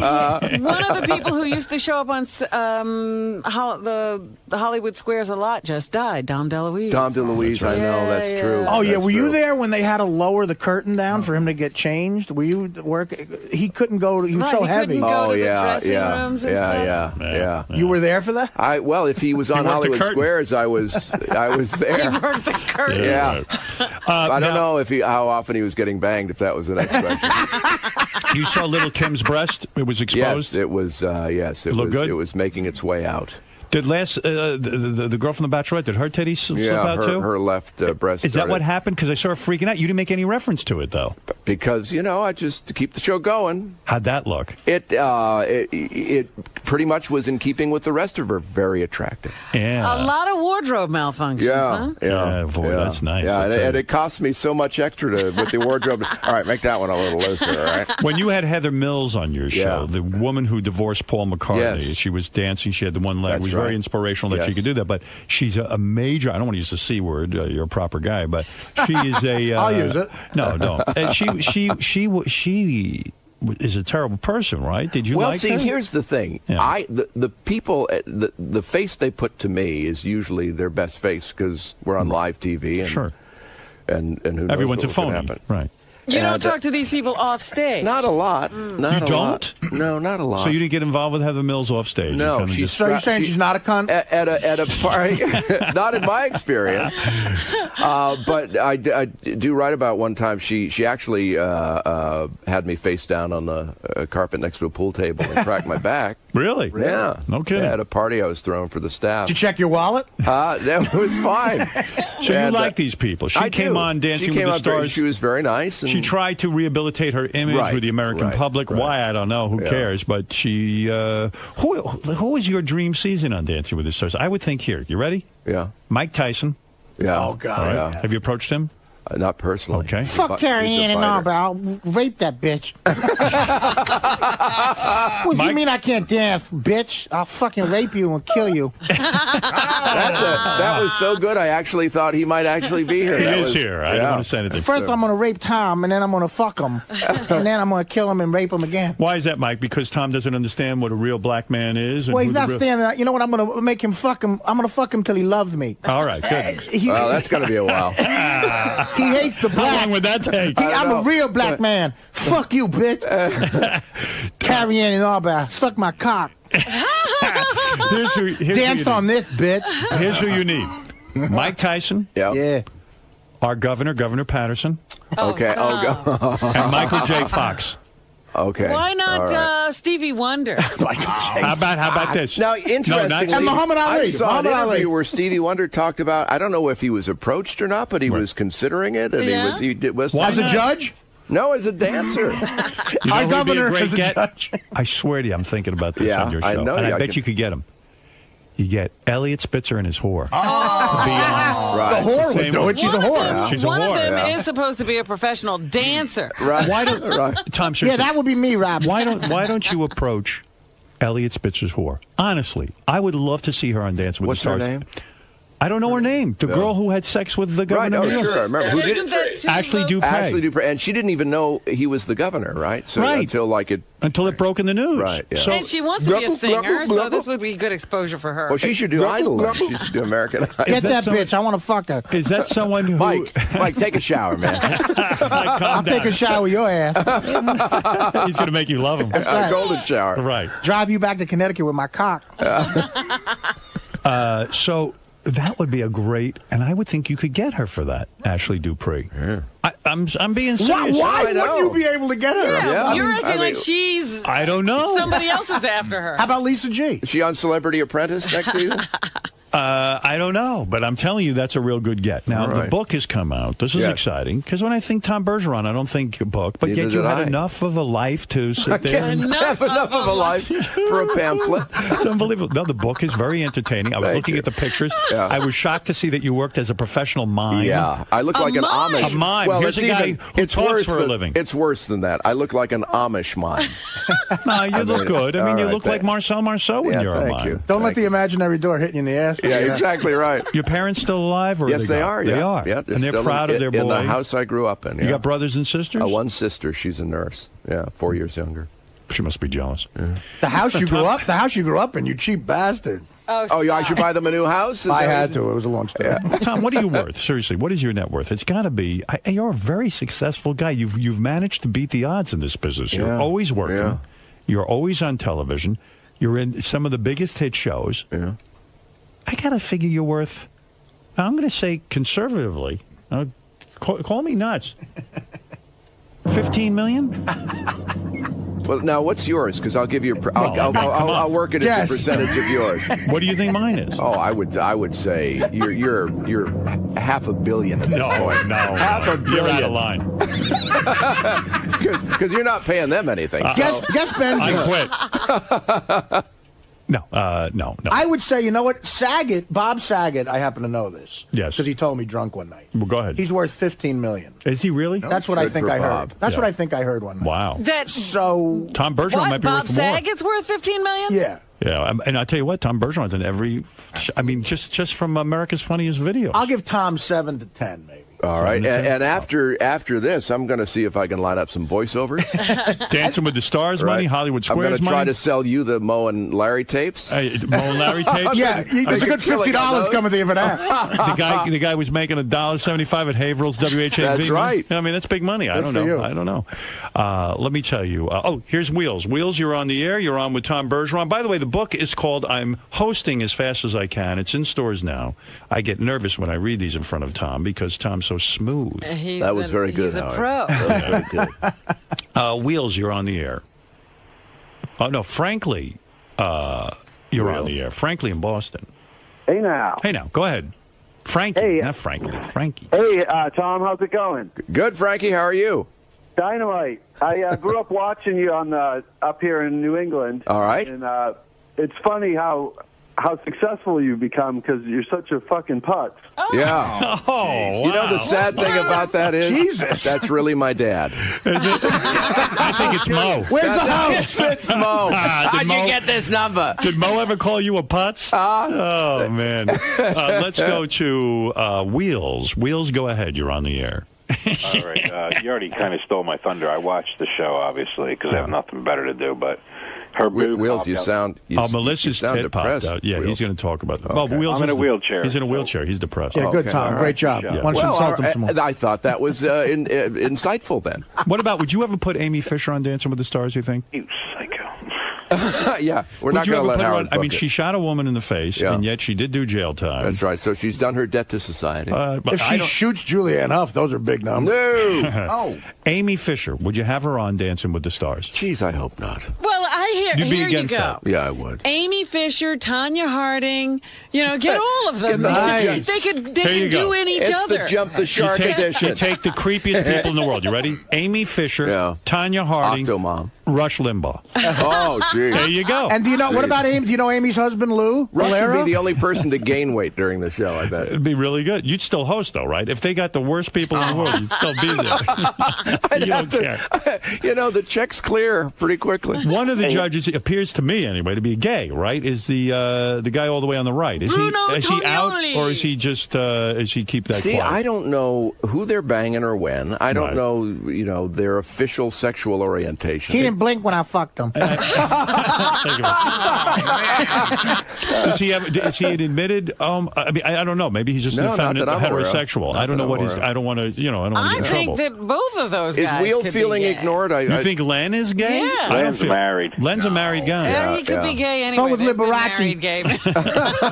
Is Rock Len Hudson was married. Oh, of course, yeah, they're all married. Is Len straight? Len is straight, right? As far as I know. How's a guy become a dance judge? I mean, were those guys dancers themselves? Len was a ballroom dancer. Oh, he was. He was. Yeah, and You don't have to be gay, I but rest my case. you don't have to be gay to become a dance judge. You have to suck a cock, but you don't have to be gay. Tom, how do these professional dancers, the one who are on the show, how do they make money? I mean, I know they get paid. Let's say there was no Dancing with the Stars. That's a horrible life, right? They're fabulous athletes. They're terrific dancers. But can they make a living being? I think they end up. I mean, they have a whole world of competition and such that they exist in. But they also teach and have their own schools. What does a guy make who's a dance? Let's say he wins the greatest dance competition. I mean, how much could a guy make? Be? Did you ever sit down with these guys? I mean, and ask look them? what we give them, for God's sake. That little goofy trophy. I mean, just is that it? What are they? Are all of the male dancers on your show? I'm talking about the professionals. Are they all gay or they are not? They're heterosexual men. They will be in a couple months. When Mike does the show. Lance Bass was on your show. If Mike had shown that much enthusiasm in the ring, he'd still have a career. Lance Bass was on your show, Dancing with the Stars. Yes. Don't you think he should have danced with a guy? He was gay. There was some talk about that. I don't know if there was talk within the show or not, but there was some Would speculation. none of the dancers about that. have danced with him? Do you think any of the male dancers would have done a male dance with him? Well, who do you get to lead at that point? It's hard to determine what's going on. I thought that would have been a stroke of genius if Lance Bass had danced with a man. I have to say, just in listening to your booking suggestions, and they're better than a lot. Put in his hands. God, you're not booking the show. The guy who's married to Jewel, is that the most shocking? Ty Murray. The fact that, and I even how did he get her? I said to Lil' Kim this week when Lil' Kim was voted off that I don't think Ty would take any offense at this, but that was a shock that Lil' Kim instead of Ty. Lil' Kim was a good dancer. Yeah, she was wonderful. Was she crying? Because it seems to me it was the only thing she had going on, Lil' Kim. I mean, it was. She had impressed all of us in terms. But to get back to your question, no, I see Jewel and Ty make complete sense to me. They do. Yep, they really do. I don't get it. They're very charming together. I don't even understand it. Beats my ass. I mean, he looks like he might even be slow. I mean, he's not. He's retarded. He can hang on to a bull. Tom Murray's retarded. Can't conduct a conversation with that son of a bitch. Tom, where you going later? I'm just enjoying the Tyson impression. All right, Marianne from Brooklyn, go ahead. You're on the air. Tom Bergeron, I'm absolutely in love with you. It's the greatest show. I wish you would ditch that woman. I forgot her name. Samantha Harris. Oh, come on. Samantha does a good job. Without her, but what about Kathy Lee Gifford? What would you put her on? Wait a minute. You'd rather have Kathy Lee Gifford than Samantha Harris? I'm saying as a dancer. Was she ever approached? I don't know. That Ty Murray is married to Jewel, and it looks like he was kicked in the head by a bull, and Jewel didn't even care. Like, it's pretty amazing because Jewel's hot. Jewel's got a bad grill too, though. Yeah, well, not for me, man. No, she's fine. She's darn cute. Hey, Marianne, I want to rape you. Thank you. Thank you, Mike. What an honor. No, but Samantha, there was one week you were on, and she obviously had a sore throat or a cold. She barely had lost her voice at I'm one like, point. honey, they're not going to give your job away. Let somebody else fill in for the week. It was annoying. Well, as the day went on, it got worse, so it was getting closer to airtime. So sit quiet. Let somebody else fill in, for God's sake. You never get sick, though. I see. You're a very healthy guy. How do you do that? Well, I mean, you meditate, right? Yeah. Now, you do transcendental meditation I do. Yeah, exactly. Yeah. How many years have you been doing that? 30. No kidding. Yeah. Boy, everybody who comes in here now does transcendental. Yeah. We just had in... we've had you in before. You've never said that. Well, I it don't never think. came up. I was too busy evading the banging question. Who gives a shit? We had Hugh Jackman in here the other day, and he too is a long-time meditator. Yeah. He was great on the Oscars. So 30 years you've been meditating? That never gets old. No. Mike, do you meditate? What the fuck is that? Yeah, you close your eyes and the mantra and I close my eyes every night. I see. Now I call it sleep. Yeah, I call it I sleeping. give up. I don't know. all right. Nobody cares. Tom is cute. I want to bend his legs back and fuck him like a woman. Oh, man. Chris, you're on the air. Tom Bergeron, we're celebrating his book. I'm hosting as fast as I can. It's and in my stores relationship with Mike Tyson. Did you write the book yourself? I did, yes, You every sat word there? myself on my MacBook. Bullshit. Yeah. Mike, you've got to. Mike, you got to believe in people, Mike. I'm writing my book all by myself right now. Mike, when you wrote your book, you wrote it all yourself? All by myself. Yeah, crayon doesn't count. It's called Rape and Fucking. Tom will be signing copies of his book June 13th at 1 p.m. at the Barnes & Noble in Newington, New Hampshire. Open up your scheduler and make sure you write that down so you can see him. If, in fact, you have a scheduler. That's right. Robin, why does Tom sound so much more professional than I do as an announcer? Because he is. I think you're being too hard on yourself. Yeah, Michael. you sound very You sound professional very now. professional. Probably you weren't as professional as him as early as he was. You're saying there's hope for me. I think that you have a shot in this business. Yeah, I think so. Chris, so, you're too. on the air in Mount Vernon, Ohio. Ohio. That's right, Ohio. Hey, I just wanted to thank everybody there for the best week of shows ever. Howard, it's been creepy. It's been wild, violent, out of control. Everybody's in a mood. And then today, Tom comes in and tells me this story about Larry Fine and Mo Howard. And he's got me smiling like a goofball on my way to work. I got this warm spot. It's a wonderful story. Yes. You know what? You know what's wonderful Shut about up, it, too? Fruity. Hey, That's You know my what? buddy. You know what's great about it? And like Tom, I was a huge Mo, Larry, and Curly fan. That's an amazing story. And, I think in today's media and the way the world works, if a young Tom Bergeron called Mo today, and Mo was a big star, Mo never made big money, neither did Larry. Right. These guys, if these guys were today, they'd be like Adam Sandler money because they'd be huge. Oh, yeah. And it just shows you how not jaded these guys were and how real and genuine. Like, Tom, a 16-year-old kid, calls up Larry, and Larry just goes, "Okay, I'll talk to you." And then he gives him gives Tom Mo's phone number. I mean, where do you hear of something like that happening today? Never does it happen. It's so unpretentious. And I got a letter about 2 weeks later from Mo. And the stationery was from the desk of, and there was a lampshade in the shape of his haircut. Mo. And he said, "I enjoyed talking to you." And in the letter, he asked that I not give out the number like Larry did. And it said from the desk of Mo, not Mo Howard, just from the desk of Mo with and, a lampshade hair. with a lampshade as his soup bowl haircut. Fuck every one of you. I'm a big Shemp guy. I got and Mike, I'm not going to disagree with you there. Yeah. By Shemp the way, rules. I have someone gave me this, and I still have it, a check that Mo Howard endorsed or something. Like, it was a check Mo wrote, and that must have been rare. He never got paid. I'm telling you, and I have pictures of, like, autographed pictures of Mo and stuff. I mean, it is a shame when you think about it. Everyone in this room except Benji is richer than Mo Howard. They got so screwed when those all the films they did over the years when they went to television in I guess what the 50s, 60s. Right, and they never did a full length film, right? It was all, not at that point. Right. Not at that point. But those things were in syndication almost. Yeah, but they got nothing for that. They got nothing for that. And then they started making those movies with Curly Joe Dorita. Dorita, right? Yeah, Joe Besser was the last of the Joe Besser didn't like to be hit. Right. In real life, so that's why he did the not so hard. That real kind of, he didn't like to be hit. Yeah, he didn't like to be hit, and he joins the Three Stooges. But I don't like jokes or hitting. But but Shemp was the original third stooge because he's a brother. Right. Well, Shemp ran off because he wanted to be a legitimate actor. Exactly. Big mistake. Yeah. He was in a lot of was going to happen. He was in a lot of Abbott and Costello He was movies. always like the bartender in a movie. Right. Exactly. But wow, who knows? Let's go to Dr. Gonzo. We got to start wrapping this up. But Dr. Gonzo, you're on in Vegas. Hey now, good morning, everybody. Hey. Yeah, I was just wondering if Tom ever got the chance to finger bang Whoopi. Did you ever finger bang Whoopi Goldberg? That'll be in the next book. Were you friendly with Whoopi? Oh, Did we you still talk are. to the Still are friendly, yeah. What does that mean? What do you mean still friendly? go over there for drinks. Tom mistook her for Condoleezza Rice the other day. Do you actually call Whoopi Goldberg? Do you say hi once in a while? Yeah, I was on The View recently, and but when you say your friends, when you see her on The View. Yeah, and I've got her. You know, I've got her number in the iPhone. No, you don't. Yeah, I do.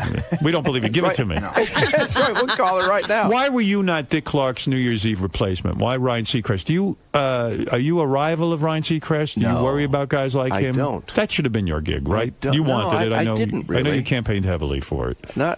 You're making crap up now. People don't realize I turned down Price is Right. I don't even stay up that late. Jeff the Drunk, you're the final word. Go ahead. Good. Hi, Tom. How you doing? I'm doing okay. Jeff, how's the liver? Good. All right. That's bullshit. I'm a big fan of Dance with the Stars. Yep. And I love Melissa. Could you send me $100? I want her to win. All right, there's your vote. Thank you. He wants Melissa to win. Yeah. Okay. Tom, could you send me every tape of the show? Can I come to your house? Can I come?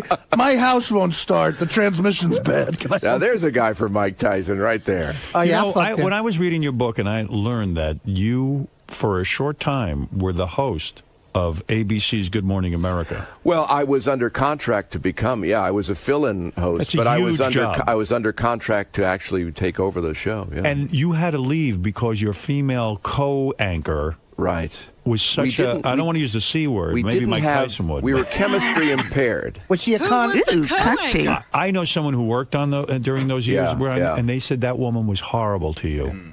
Yeah, what was her name? Lisa McCree. Lisa McCree. Yeah. Where is she Why now? did she hate you so much? Well, I know, because what's to hate? Yeah, I mean, you're a nice guy. The way she described it, she said she was feeling very protective of Charlie Gibson, whom she perceived that they were trying to kind of move him out of the show at that point. And they wanted to do. I mean, when you guys, she was in the Charlie when you guys were on the camp. Fox show promoting the movie. It was a fairly loose, if you recall. We had that apartment set. Yeah. We'd move around. It was all handheld cameras. That show was my favorite. Thank you, Mike. I love. I like the puppet on that show. Al. Yeah, of course. Yeah. And so they wanted to bring more of that kind of element, that looser improv element into the show, and that was a little. She wasn't talented, but things worked out well for you. But when you're, I have no complaints. But when you are in line to take over Good Morning America, it's tremendous money, tremendous recognition. It's a prestige prime job. Right.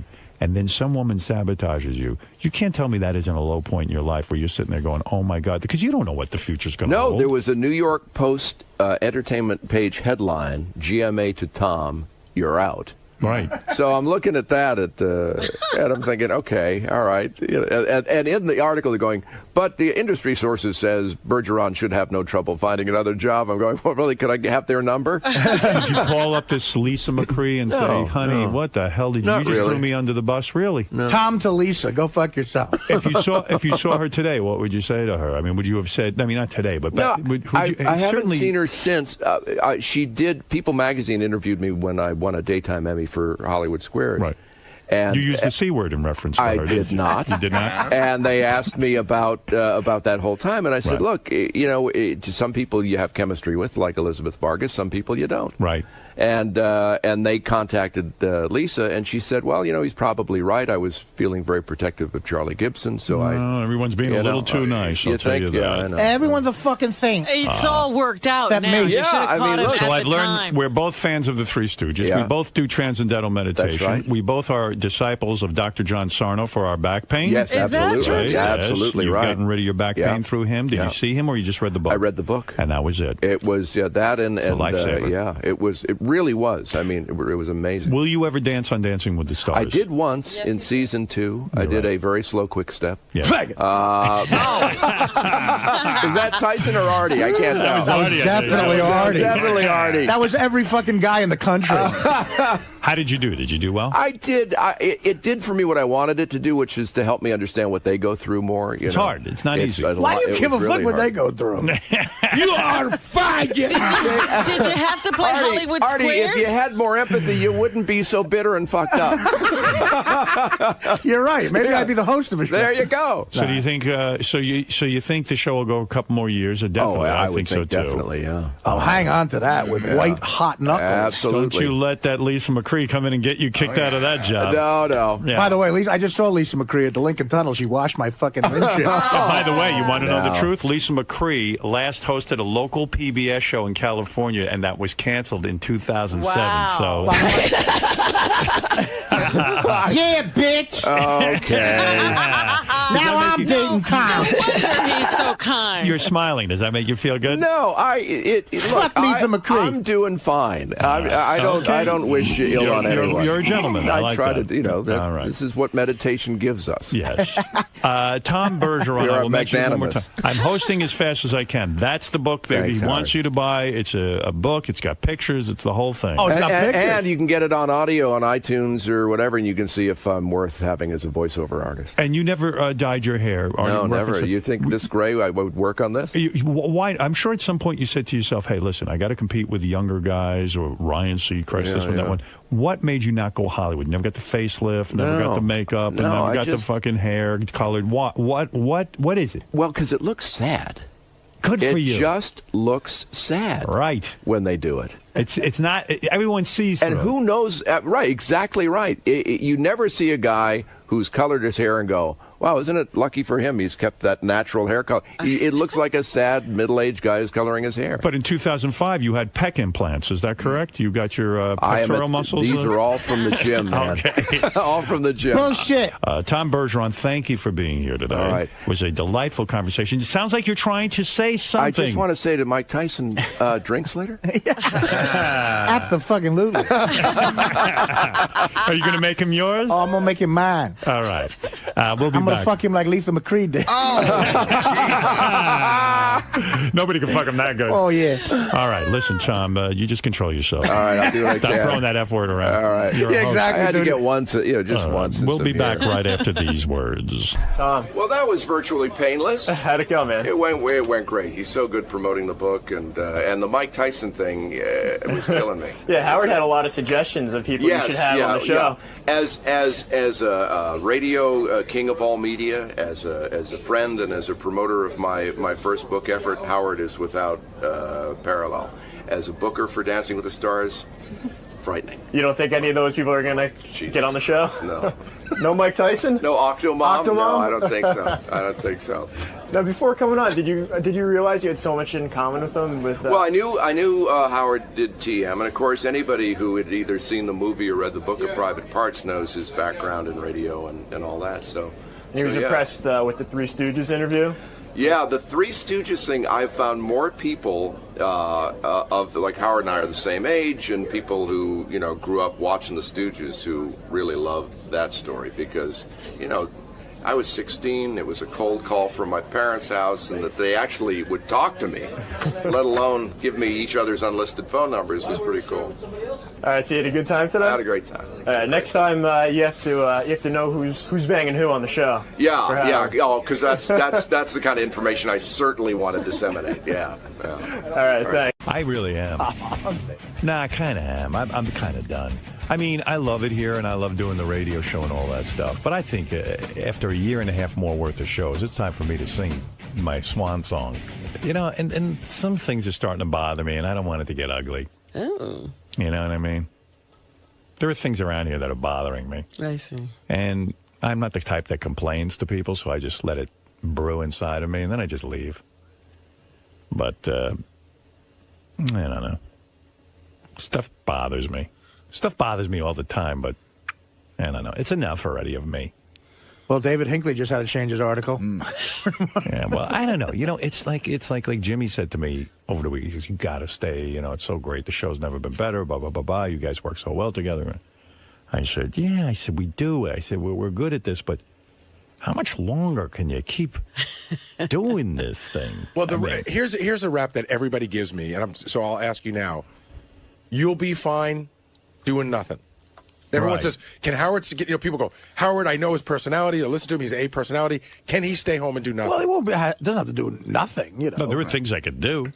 I could straighten the pillows. I have to have a meeting. I have meetings about everything, I guess I am the I am the leader of the show, so I meet about everything. My meeting today is with Gary, Laura, my assistant, and Tracy. Because something set me off. Carol Leifer, who was our guest the other week, sent me a box of chocolate. So, I get a list of things that were sent in. So now probably that's a week old or something, or, I don't know how many days old. It came in last Wednesday. So I got word today. So, I got to put a system in place where somebody back there goes, oh, Carol Leifer was a guest. She sent Howard a personal note and a gift. It should go right over to Howard. Right. In other words, we're not going to go through the usual system of putting... If someone's got to be... A week later, it'll show up at Howard's desk. Somebody's got to be a little bit on top of that so that I can get and then I want to figure out how I can get a note to Carol Leifer real quick, a personal note. Like maybe I dictate it to either Tracy or Laura, and they... I don't know if any of them... Laura takes dictation. I can just go, hey, Carol, thanks so much. You were great. And then right away, it gets acknowledged that we got her box of chocolates. Because that's really nice of her to do. Doesn't fall into the black hole of, wow, I wonder if my gift got there. Yeah. So then I called Laura last night. I said, how do we get this done? I said, let's have a conference call. Because if I don't conduct it, it'll never get done because no one takes it seriously. Well, we would take that. See, we would take that seriously without you. Gary, how many years we've been doing this? 20-something years. Right, but we have nobody can figure out that, like, when Carol Leifer sends something, that I should know about it pretty quickly. I mean, who wants a box of chocolates sitting around for a week anyway? It wasn't a week, Howard. It hasn't been a week. You knew yesterday. It got here late Wednesday afternoon, and you knew yesterday. That is some time, but it's not a week. I don't know. And then, like, it's sitting in your office, and like, who opens the mail? You? No, Tracy opens the mail. Right. She logs Tracy says you get the box of chocolates. No, that's not true. That's what she said. Tracy opens up all the mail. Yeah. She logs it in. So it's, Carol Leifer sent this, right. And then everything comes through me just so I could see it, because some things I put in your bag that day. Right. Some things I just need to know that you're getting, even if you don't take them. I need to know that somebody sent you a screener, whether you saw it or not. Okay. I need to know that a book came, so when they call, I can say, yeah, we saw the book. See, I know I'm going to have a meeting today, and I'm never going to get to the bottom of this. I'm already zoning out. Having the meeting, yeah. I'm already zoning out.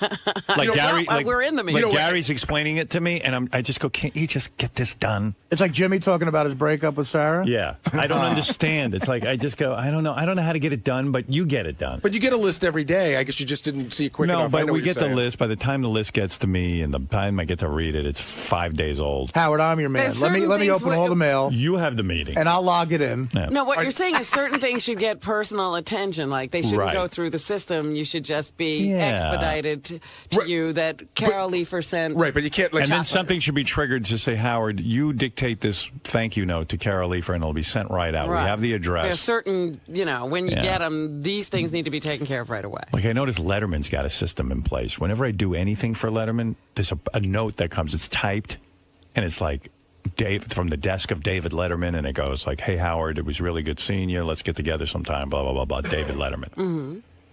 And I can tell, like, he must... I don't even know that he writes it because it's typed. I don't even know that it's his thoughts. It seems like it's someone else is doing it for him. Right. But that's cool. I want that system.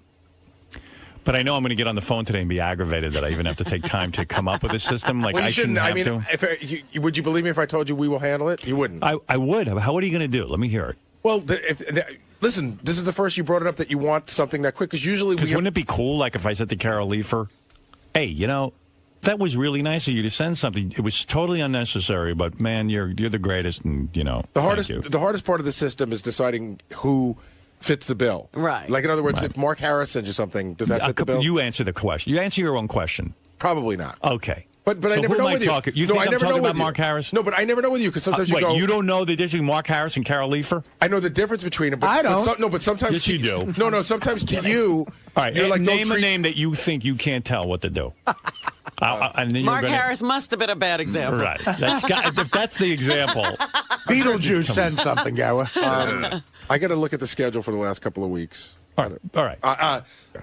No, that doesn't work. I was going to say D. Snyder. All right. D. Snyder sends me something. What do you think is the answer? You probably should know. That's right. Craig Gass. What do you think? You probably don't need to know. Right. You know already. You know. Now it's getting embarrassing. Wait, this is an embarrassing game, isn't it? Well, I didn't want to have the meeting off the air, but this is what happened. This is getting embarrassing. Oh, my God. Go ahead. Craig Gass is on top of the Chrysler Craig Gass building. would send me something. It would be in the list, and then I could respond to it. First of all, I know Craig Gass. He ain't sending you something. You don't need to know immediately. Thank you. Yeah, I don't need to know Well, that he day. was just about to. Now he just put it down. See, Right. So like Jimmy Kimmel, obviously, yes. right, and then I want someone to say to me, "Okay, do you have a note you want us to send Jimmy?" And I'll just say, "Here's." All right, here's a better example.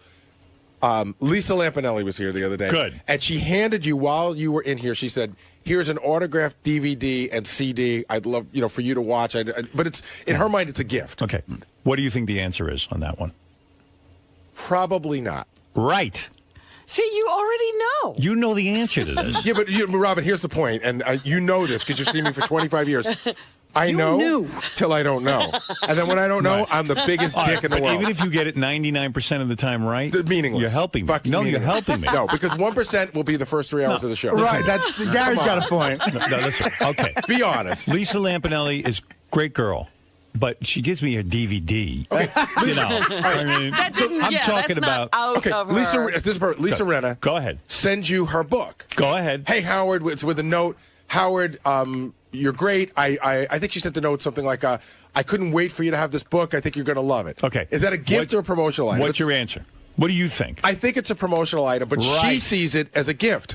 We know that. And you'll put that on the list, and if I want to write to Lisa Renna, I'll write to Lisa Renna. Even though she sent you a personal note. Exactly. Okay. Exactly. I'll read the personal note, and I'll figure out what But to do. does anybody in here understand that Howard might go, Gary, Lisa Why Renna didn't sent you me a give me fucking that? personal But Gary, note. you got Well, I'll it tell you right. when it'll happen. If Lisa Renna calls and says, "Did you ever get my book?" Right, Gary, exactly. You just got it 100% right. Every example you gave, you knew the answer to. Yeah. But Robin hit it Yeah, right. but Now, Gary, I'll give you an example. But he also threw 95 great pitches out of 100. Lisa Renna comes in here, Yeah. and she sends me a radio, an antique radio.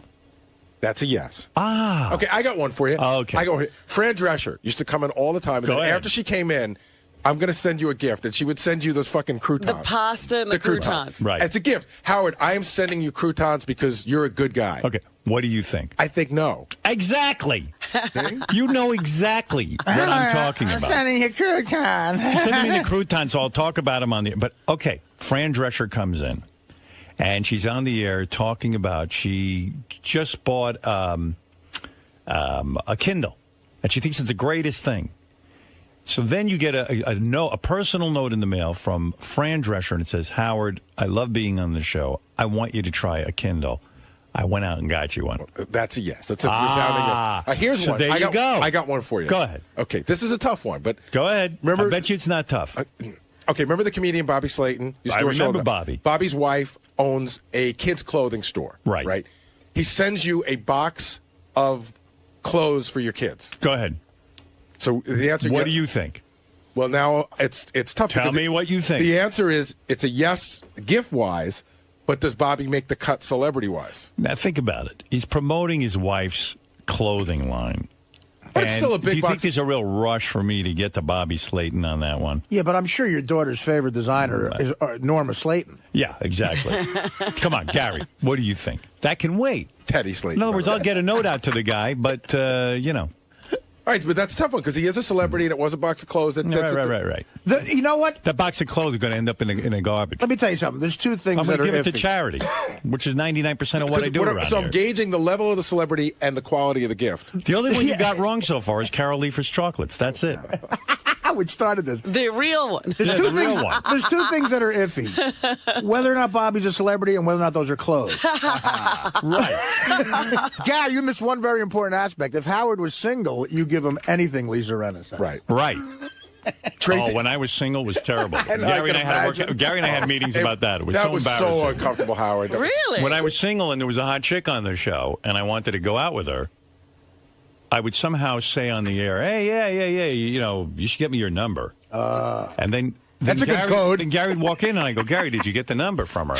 And he goes, "You want me to get the number?" I missed the signal on one very important person. Yeah, I he missed a it. lot of signals. And Howard goes, because I remember Howard goes, "You got the number?" And I go, "You were serious? Because what the fuck is wrong with you?" But get the number is like if Joe Girardi's steal sign was look steal. I felt bad too. 'cause I didn't want to you put- I go didn't in the want- green room and get a fucking number from somebody. No, look, listen. Teddy tried it for me a couple of times. It's embarrassing. But Howard, can I ask you you know a what? question? And the problem is, nobody's going to say no to giving you the number. Well, first of all, they're giving me the number, so that's Right. already creepy. Yeah. But They're giving you nobody's the going to number. say no. You don't know whether they really, you don't know whether you're forcing these people to give you a number or not. I was too busy or lazy to date, so it was a perfect dating opportunity. Absolutely. If I You could took just full advantage. If I could do everything on the air, I was fine. It was like, wow, this is cool. I'm on the air. I met a nice, attractive girl. She said something about her phone number on the air after I badgered her. I have a phone number. Yeah, okay. Gary, did you get that? I have a phone, Howard. Do you own a phone, or are you a heroin addict whose money took away their phone? Gary, Well, you are don't want my listening? number. Right. But, Howard, let me ask you a question, because I think the fans are interested in this. Yes. In that crazy time you said you had, sort of womanizing, Yeah. how many girls that were on this show did you bang? I don't That you know. met on the show? Not a lot. Okay. Like maybe Under 5? Yes. All right. Right, Gare? I got 3 in my head right now. I'm telling you right now. And I got one in my head that you don't even know that I know. Let's double that number then. All right. It's like a drink. It's like a chick telling you her weight. I don't think there was a lot, honestly. Gary, I'm talking about that he met for the first time on the show. Well, there's one that jumps to mind for sure. There were a couple I'm thinking of I was working, but I never even got around to. Oh, yeah? Either they just didn't like me that Right. way. That happens sometimes. Yeah, maybe you might be right. But there are 3 that I'm thinking of. Yeah. I don't know. And I'm not thinking that hard. I wonder what 3 you're thinking of, because you should Well, write you them know down. 2 for sure. Write them down and hand them to me. I'll give them to Howard. Yeah, don't even write it. You know down. what? You know what? It's That's so water under comfortable the for me. bridge. Exactly. Yeah. You're married. You're Why married. go back there? I'm happy. I do have a great wife. It was great last night. We love her. We watched it. You do? We do. People generally He's like her, acting or like are they he's in the afraid? marriage, No, too. you know what? Do you think there's anyone afraid to say they don't love her? No. Here's the Besides deal. Sal? But he's acting like he's in the marriage, too. We love her. But in Well, a way, he is in the hold on, marriage in a way, anyway. I am, and I'm going to tell you why, Robin. Really? I'll tell you why I'm in the marriage in a strange way. He is. I have a friend who worked for a big celebrity for a long period of time, and then that celebrity got divorced, and his life was miserable. Okay. Because that celebrity was miserable. Okay. And his life was miserable. Oh, So I if see. Howard were not happy, You're we would all be miserable. fucking unhappy. So the fact that he's happy, I'm in a great marriage. So, Gary, Howard's pretty upset that it took so long for him to get the package, I guess, from Carol Leifer. And he wants to implement, like, a new system. Have you figured out what you're going to do exactly? Yeah, Tracy and I spoke about it. The truth is there is a system in place. An email is sent to Laura every day telling her what came in the mail that day. So I guess it's my job to point it out more than Laura's job to point it out. But, I mean, he gets a list every day. He just doesn't look at it every day. So I guess they just want us to expedite it and say, hey, you should notice that Carol Leifer, but not Craig Gass, Jimmy Kimmel, but not Mark Harris, sent you an important package. So you're saying that if he would have looked at it earlier, he would have seen it? It was definitely Right, on if the he would list? have looked at it, he would have seen it. But he's saying, I don't get to look at it every day. He's saying, I'm telling you, I don't look at it every day. So give me a bigger heads Yeah. up. It's more of a discussion. I don't think he was, he's not necessarily angry. It's just, sort of putting it all together. But it's done. This is the best of the wrap-up show. A recap and behind-the-scenes look with John High and Gary Dell'Abate. The best of the wrap-up show begins now. Hey, it's Gary Baba Booey. I'm here on Monday's wrap-up show. We talked about my impending kidney stone operation, and the listeners, who are just very sensitive people, all called up to tell me how brutal it was going to be, how much it was going to hurt, how I was going to be pissing blood for a month. And it made me feel really good, and it really, really relieved me when I had to go have my operation. Here's how it went. You're not going to be here tomorrow, and I know that's major for you. Right. And this was the only day for what I kept saying I wanted to do it on a Friday, and my doctor doesn't work on Fridays. I kept saying, he said there's a specific place because there's a special machine that they use, and I guess they don't. Every hospital just doesn't have it. It travels because it's not a very common procedure. I guess I don't know. Whatever it is, he told me this is the day you got to do it. I go, I can't take off work. He goes, you have no choice. You got to take off work. We can't wait anymore. You have to do it this day. All right. Now you're going in tomorrow. Would you obsess, or are you obsessing more over this than you were over the pitch, or were you more worried about the pitch than this? The pitch by triple. Easily triple on a pitch. Because? I'm not going to be awake for this. You're going to wake up. I know, but still, I'm not going to be awake for this, so I don't have to see it. I may, again, the word uncomfortable is has a lot of meanings. It means whatever it means to people. So everyone keeps saying you're going to wake up, you're going to have some discomfort, but I don't know what that means. Yeah, but what's your worst case scenario? I mean, what are you imagining in your head that discomfort might mean in this case? What I imagine in my head is, remember that scene in The Green Mile where Tom Hanks goes out to pee? You remember? And he's in so much pain, he drops to his knees? Yes. That's what I imagine. Well, I mean, Artie talked about when he had a catheter in him, the worst part wasn't the catheter, it was the pissing afterwards. Remember right? that scene in The Green Mile where Tom Hanks grabs his cock because someone shoves a camera in it and goes, this is the worst thing ever. Gary, listen, I feel like it's your bachelor party, you're about to get married, you're going to, lose some function in your cock.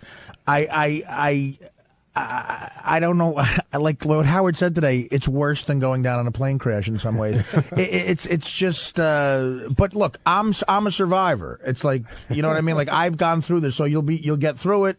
It'll be fine. You'll see your children again. But dude, you're gonna get like Demerol. They're gonna give you the strongest fucking Demerol. It's so great. I'd rather have M&Ms than Demerol. It's just so great. I forget what comic does the joke. Just avoid this, like, because Demerol, heroin, like what makes you honest. Like you go, hey man, you fucking got ugly hair, So don't insult the doctor right before you go under. Like some guy said, like I got Demerol, and I said to the doctor, hey man, you're fat. I told Mary. A couple of days ago, I said, you have to have sex with me tonight, meaning Monday night. She goes, why? I said, this operation could go bad, and that could be it. That could be the last sex I ever have. Yeah. So I said, you have to. So, Artie, post-catheter, what does Gary have to look forward to? Incredible pain and pissing blood. How long does that last? Just about a year. But look, in the same year, the first pitch and a camera up your dick. Holy Christ! Yeah, well, that is really an assault on your manliness. Artie could hardly feel the catheter in his penis. He was too busy vomiting charcoal. Great, Gary. Make fun of my life-threatening experience. But mine is life-threatening. No, you got another kidney jerk off. Don't even get it done. Just if you never went in, you think you'd die, you'd be fine. But if your kidney fails, don't they have to? Do they just leave it in, or you have to go take it out? Like you can't just leave a dead organ. You can leave a kidney there. Can you leave a dead organ in your body? I don't know. Look, JD's cock hasn't been used in years. He's leaving it there. That's a really good question. Like, if your kidney fails, that's an organ. Do you have to have an operation to have it taken out? I don't know. Just don't go. You'll be fine. You'll be fine. Now, Artie, you're terrified of stuff like this, right? If you were something up my cock, you're not. Besides that, I mean, if you had the stone how does your pussy smell, John? Well, if you had the stone like Gary does, would you have it? Would you go through this procedure and take care of it, or would you just take your chances and leave it in? I would go just to get the Demerol.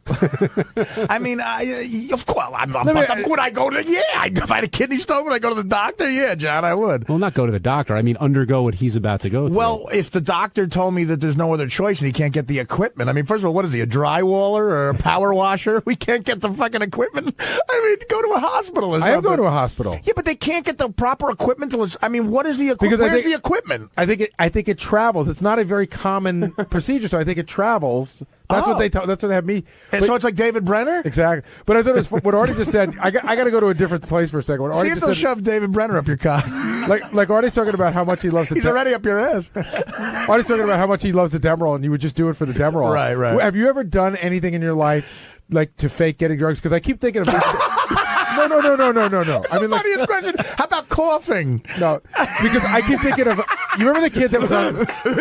Oh God, the flu. Yeah, the swine flu. What? Yeah, you got any morphine cough medicine? No. Do you remember that kid that was on 8 is Enough? His name was Adam Rich. I don't know if you remember. But he had a huge blow. He would go into rehab all the time. And my favorite story, and I thought to myself, how fucked up do you have to be on drugs? He needed drugs really bad, and they wouldn't give it to him. So he went to his apartment building, and he threw himself down the stairs. Yeah. So that he could get over. And he went, like, I need Demerol. I considered hurting myself. Really? Of course. I did that a bunch of times. Because when the withdrawals are coming on, man, that's horrifying. Like, you'll do anything to avoid that. So all sorts of shit goes through your head. Absolutely. I mean, look, and Adam Rich, he should have been able to get free drugs just by going up to a dealer and saying, look, I'm Adam Rich. I'm Nicholas from 8 is Enough, but I'm grown up. But getting back to your cock story with piss and blood and putting a camera up your cock, they've made cameras much smaller nowadays, Gary, by the way. They're not like in the 70s when, like a Dog Day Afternoon with the enormous backpacks on But I'm asking you this as a friend, okay? Have you thrown out that Oxycontin? I have not. Well, we'll talk tomorrow. John, take some calls. Hey, what's up? This is Will, and on Tuesday's wrap-up show, we talked about the Playboy evaluations that we did. We brought in 2 smoking hot chicks to see if they were good enough for Playboy, and we had quite the creepy judging panel to evaluate the women.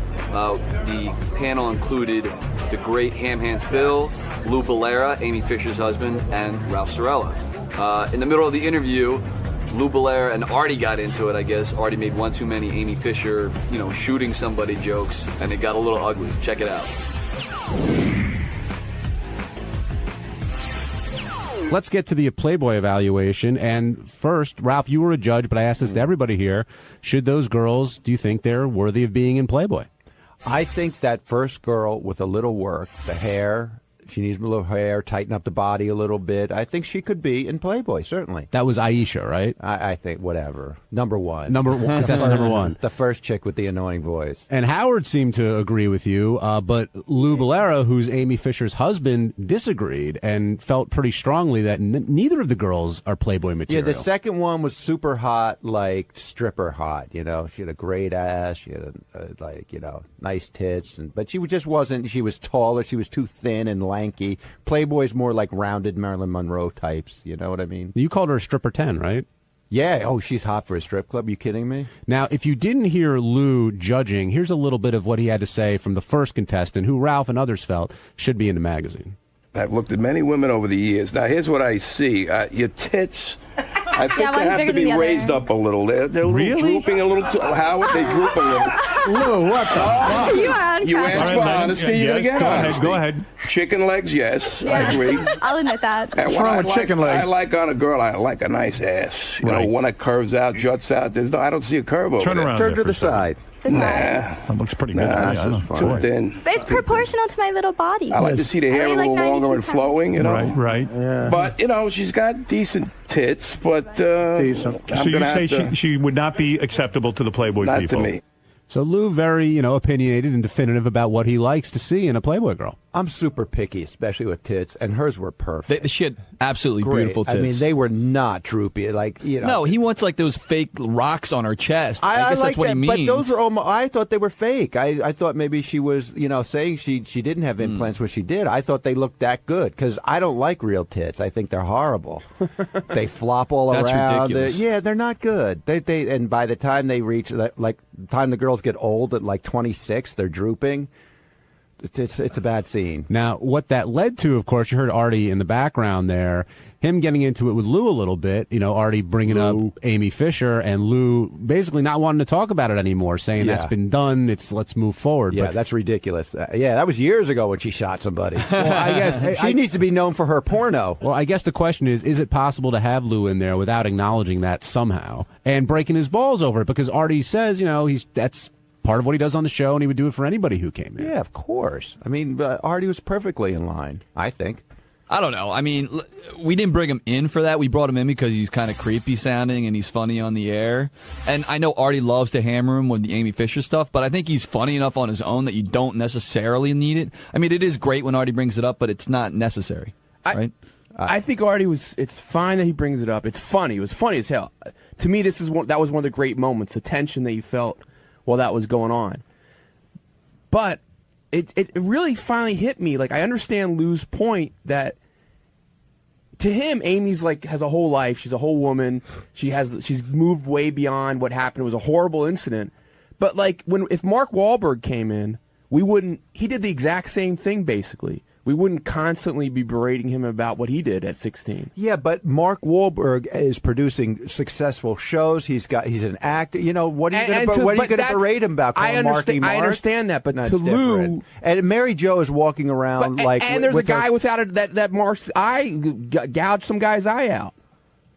I don't know. Mark. Yeah, I don't know if everybody's familiar with the incident, but there's lots of cases. James Brown has been beating the crap out of his wives. We used to have him in all the time and never really discussed that. Yeah, but this guy is not even that person. He's not Amy Fisher. He's the guy who's banging Amy Fisher. Right. Well, and if Wahlberg's one of his wives came in. Well, forget Wahlberg for a second. I think Benji's point is that happened. I want us to get Wahlberg. That happened a very long time ago. Right. He's known Amy way past. I think what Amy did was horrible. So what should she be known for now? Her porn. But I'm saying to Lou, Her beautiful vag. She's his wife. She's the mother of the kids. You know, so in his mind, I can see why it's like, okay, let's move beyond that. No, you don't come on this show and move beyond shooting Mary Jo in the head. I mean, think the woman is damaged. Mary Jo has a right to feel that way. Her kids, and you have a right to feel that way. But I understand like where he's coming from. All right, let's work some calls into the mix. We'll start with. I shot someone to 16. We'll start with Allison in Florida. Benji didn't do that. Hi. Allison, you're on the wrap-up show. You scared I'm going to sue you for saying that? That I said that? Good. How are you? Hello? Good. I mean, come on, it's a joke. I mean, Lou was on there, and the whole audience knows. The only reason he's there is because Amy Fisher shot Mary Jo in the head, and now he's married to Amy Fisher. It's a joke. It's hilarious. I expect Artie to do that, and it would not be, cool if you guys just sat there and ignored the fact that this. Right. That's exactly what she's famous for. She's not famous for having a movie career or being an actress. Listen, if you really want to be picky about it, though, the reason we have Lou in is because he's hilarious in those porn clips when he talks to Amy and says all this dirty shit to her. That's why we brought him in. If he was just like some nerdy guy that never said a word, we wouldn't have him on the air ever, right? Well, if he didn't talk, he wouldn't really be good on a radio show if he didn't talk. Right, but it's almost secondary at this point. And listen, I think it's funny when he brings it up, but it is kind of secondary. We brought him in today because he's creepy. You know what? I'm also not. So you're saying like, Lou, listen, we're not here because your wife shot someone. Right. You're here because you're the creepy guy. Exactly. Well, we can't. He's got a lot going for him. We can't not focus, guys. We cannot focus on the other judge who was there. There was Ralph, there was Lou, and there was Ham Hands Bill. And Ham Hands had plenty to say and a lot of suggestions about how the girls should be judged. I know he threw a lot into the mix in terms of touching their toes and whatever else. And does Ham Hands creep you out at all, Ralph? You know what's funny about him? When you hear him on the radio, he sounds really, really creepy. But I don't know. When I see him, he doesn't seem as creepy. He doesn't look. He doesn't look like he sounds. And he's in a wheelchair, so you sort of feel bad for him. But I love him.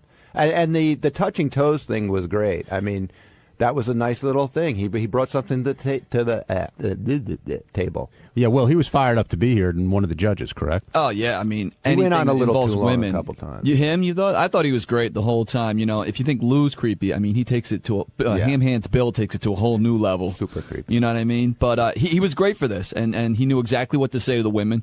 He reminded me a lot like Ronnie. When you get a girl in there. He starts ordering them around. I just want to say, Artie, between the break, Artie goes, well, you were kind of easy on them. And I got a text from somebody saying sort of the same thing. And I just wasn't, the girls were hot. I mean, they were pretty, sometimes, if the girl's not, I'm not going to start bagging on a girl when she's, Just for the sake of bagging on her because you're there. Stupid. I'm sorry they were hot. It's funny because it was almost disappointing to me when the girls showed up and they were actually hotter in person than they were in their pictures. I was like, these girls are kind of hot. I wanted a couple girls to get ruined. Yeah, they got a shot. I told Ralph this in my defense. I told Ralph this off the air. I also always find it funny when Ralph's in the room, right? And he's the quietest one there. Right. You hear from Lou, you hear Artie, you hear Ham Hands, and Ralph's sitting there all quiet. But, Ralph knows his place, It was a noisy room, There was a lot going on in there, and I'm not going to... I could see Howard was already kind of like on edge a little bit, I sensed. So I was trying to just kind of do my thing and stay quiet. Zach in Massachusetts, you're on the wrap-up show. Hey, guys. I enjoyed the evaluation today, and Ralph, you're an underrated guy on the show. My thing is I've never heard Howard cut off an argument before. He did with Artie. Do you think it's because of his newfound 10-30 hard out, or because he's afraid Artie's going to throw something at someone, or because he's afraid Lou will kill him? Well, that's all of the above. I mean, you guys, I wasn't in there. You guys all were. It definitely was getting tense. But, I mean, did it reach that point where you were fearing that, Lou was going to get up or Artie was going to take a step? I was ready for it. I thought one of them could have made a move, because it was getting real. Were you in between them? In between, yeah. Lou was to my left and Artie was over there. And Artie has thrown things and done things, so maybe Howard capped it at that because it really was getting... I liked it. I liked it a lot. It got real nasty at some point. Well, Ronnie walked in. It got real. And that's like the first level, but it gets real tense when the black security guards walk in and none of them came in. So. You mean the real security guards? Call him back when they actually call it a real security guard? Yeah, Ronnie already did make the comment how, Ronnie's here, or some derogatory thing at Ronnie, actually stopping something. I think the caller was right. I think Howard thought it could get it a violent moment. But it really is true. Lou is an enormous guy. He's an ex-cop. Like, what the hell is Ronnie going to do to that guy if he really goes off on Artie? Call someone? I don't know. I mean, he always just goes, I can handle it. I can handle it. What does that mean? Well, first of all, we don't know. Ronnie might be armed. No, but honestly, when you see a fight like that going on in the studio, do you feel better that Ronnie's there? But do you feel better that Ronnie's there? You do. If I was in a rough situation, yes, I would feel better. If Lou wanted to attack you, would you feel comfortable as Ronnie the only guy standing between you two? I'd probably pick Lou just based on the way he looks. But yeah, I feel safer with Ronnie around. Look, you got to assume that Ronnie knows what he's doing, can do his job well, and protect whoever's in there, or else he wouldn't be around. I guess. I mean, he did a great job of stopping Artie when he was running around like a raging bull. Ronnie would start spraying the mambo and stuff. Well, in Ronnie's defense, he wasn't expecting that. That's true. Good point. But he Zach, wasn't prepared. But Zach, thank you for calling in with that. I think you raise a good point. I don't think Howard was doing it because the show's got to be over by a certain time. I think he reads the room and judges appropriately. And there was a lot. I mean, there were a lot of moving pieces during that segment. You had the 3 judges, you had Artie, you had everybody, and sometimes that's tough to juggle. What's up, guys? It's Teddy. On Wednesday's wrap-up show, Artie stopped by, and although he may be clean and sober, and doing very well, I might add, he decided to share with us some of his old and horrifying drug stories, especially now that Gary's on painkillers. I think it sparked some memories for Artie, but either way, it's interesting. Check it out. Have you ever taken any drug, even ones that you get from prescription? Have you ever taken one where you took what it said on the label? I remember we were in That's as funny as Robin saying she doesn't drink cum. I remember we were in Afghanistan, and Artie goes, how many, those Ambien, how many are you supposed to take? No, Valium. Take 1 an hour. He goes, give me 11. No. I bought 15 from a guy who looked like a great father. And he was at the Kyrgyzstan airport at 4 in the morning. I wanted to buy liquor, and the guy wouldn't serve me liquor. It was it was like Ramadan or something. And I go, look, dude, I'm not going to be able to stay in the Turkish airport or the Afghanistan airport for 15 hours without getting fucked up. And I thought the guy was going to say, well, you got to deal with it. You seem like an addict. Get out of here. And he went, would you like some Valium? and I said, you got Valium? He goes, yeah, and I bought I bought 15 from him. Now, did you buy it off a guy that was there, or did you buy it off the bartender? I never find out who you actually got it from. I don't want to get I'm sure he's listening. Artie, I'm sure the bartender in Kandahar had serious. There were 2 people in the airport that night that weren't us. A bartender and a guy at the bar eating a chicken. No, 3 people, and the cop who was going to arrest me. But no, okay, I'll come clean. I bought them off David Tell. No, I bought them off a guy. I bought 15 of them, and it cost me like 80 million Turkish dollars, so it was like $5. And I took as many as it took to get me fucked up to forget the situation, because we had to go back to the army base to sleep. And I probably took a dozen of them. And I finally started to feel it because I was on heroin at the time, so my tolerance was way up. And Gary will tell you this. We got back to the Army base, and I was feeling good. And I'm walking around the Marines going, what? I start talking like a black guy, like, what's up, motherfuckers, man? This is some crazy shit, this war, man. And Jeff Anthony. Oh, Jeff Anthony. Jeff Anthony, who was the ex-Vietnam Marine in charge of us, who, was a great guy, but you could tell he has a limit, came up to me and got me in a headlock and said, "You going inside, motherfucker." He was an Irish guy, and he said, "You going inside, motherfucker, right now." And you listen to him, And he put me in a headlock and he put me right in bed, and I passed out. And Gary woke me up an hour before our flight. It's funny because Jeff just sent us a note. He needed Artie to sign some books, so we were emailing each other, and he goes, yeah, I read Artie's book, read your blog. He goes, you guys are a little too honest. Hopefully nobody from the Army's reading either. Well, listen, man, Jeff is the great. Jeff kept me alive over there, and he kept the rules going. Jeff didn't know anything I was doing. I was in the airport, and he was trying to get us a flight, and I bought 15 Valium off Osama bin Laden. Ralph Sorella, you're on the wrap-up show. That's amazing, Artie, that you took 12 Valium and it didn't knock you. Sometimes I would take like a half of one of those to get to sleep. Right, it would knock me out for 4 hours. Like 12 Valium would kill a person, a different person, right? You know what? I'll give you another awful drug story. That's amazing. I was in Vegas. I did stand-up Super Bowl Eve. This is about 5 or 6 years ago.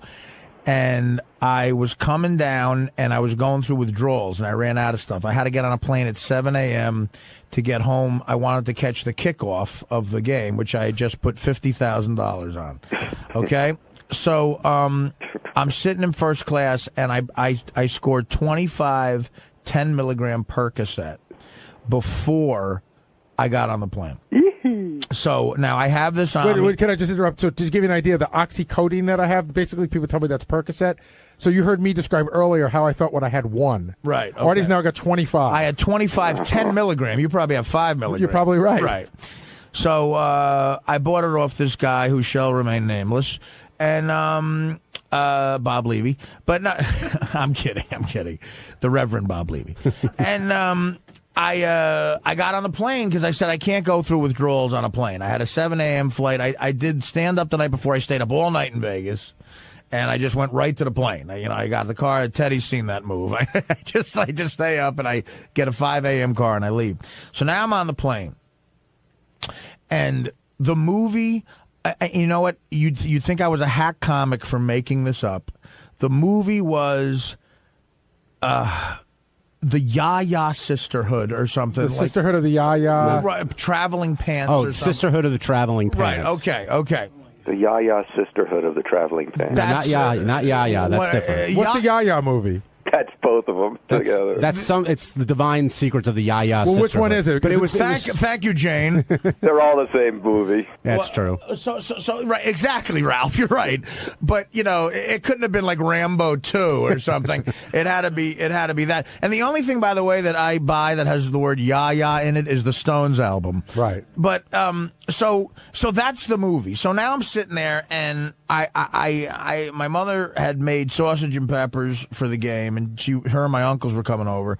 So I didn't want to get fucked up, but around the first hour, and I was sitting next to this poor woman who had no idea what I was doing. The first hour goes by, and by the 45 minutes in, the withdrawals are coming. So now I'm going to turn green, and I'm going to get violently ill, like the Hulk. And if you read the new chapter in my book, I wrote a new chapter in my book about when I missed the Saget roast, and basically in the new chapter I say after doing I went on a heroin binge for 3 days. You're not supposed to take Subutex within 12 hours of heroin because you'll get violently ill. So to try to make it on the plane for the Saget roast, after a 3-day heroin binge, I took a Subutex. Big mistake. I actually turned green, and I told my friends with kids, if they're big Hulk fans, I can do a party because I found the exact combination of drugs you need to turn green, and I would do it for the kids again. I just wouldn't have the muscle tone of Lou Ferrigno. So I haven't found the drugs to do that yet. But should call Casey Armstrong. Oh, that's horrible. If Casey wasn't homeless on a beach right now, he would have heard that. But so now I'm on the plane. There's a woman next to me who looks like a vice principal in Cleveland or something. Yaya Sisterhood comes on. She's watching it. She's enjoying it. I'm starting to turn green. And before the Percocet even, I'm like saying, I felt like saying, and I've done this before, I felt like saying to the stewardess, what if I was a terrorist and I went nuts? You got to have something to tranquilize me. There's got to be something up there in the cockpit. You hit a guy with a needle in the knee and he goes out, So I didn't want to do that. So I said, fuck it. And I just didn't care. So with this woman right next to me, I order an enormous Jack and Water with just a splash of water. She brings me a Jack and Water. I ask for 2 of them. She brings me 2 Jack and Waters. I gulp down the first one. That alleviates the withdrawals a little bit. Now I take out the pill vial I have with the 25 fucking a Percocet in it, and like where her iced tea is, I just pour them all around, so I could just pick out. I could pick out them like you'd pick at an M&M. But what's the difference? There's not green ones and red ones. No, but I just poured 25 Percocet by her drink, and one fell on the floor, and I tried to grab it. I said, "Excuse me, sweetie, I just have to get my aspirin," and she like moves her leg.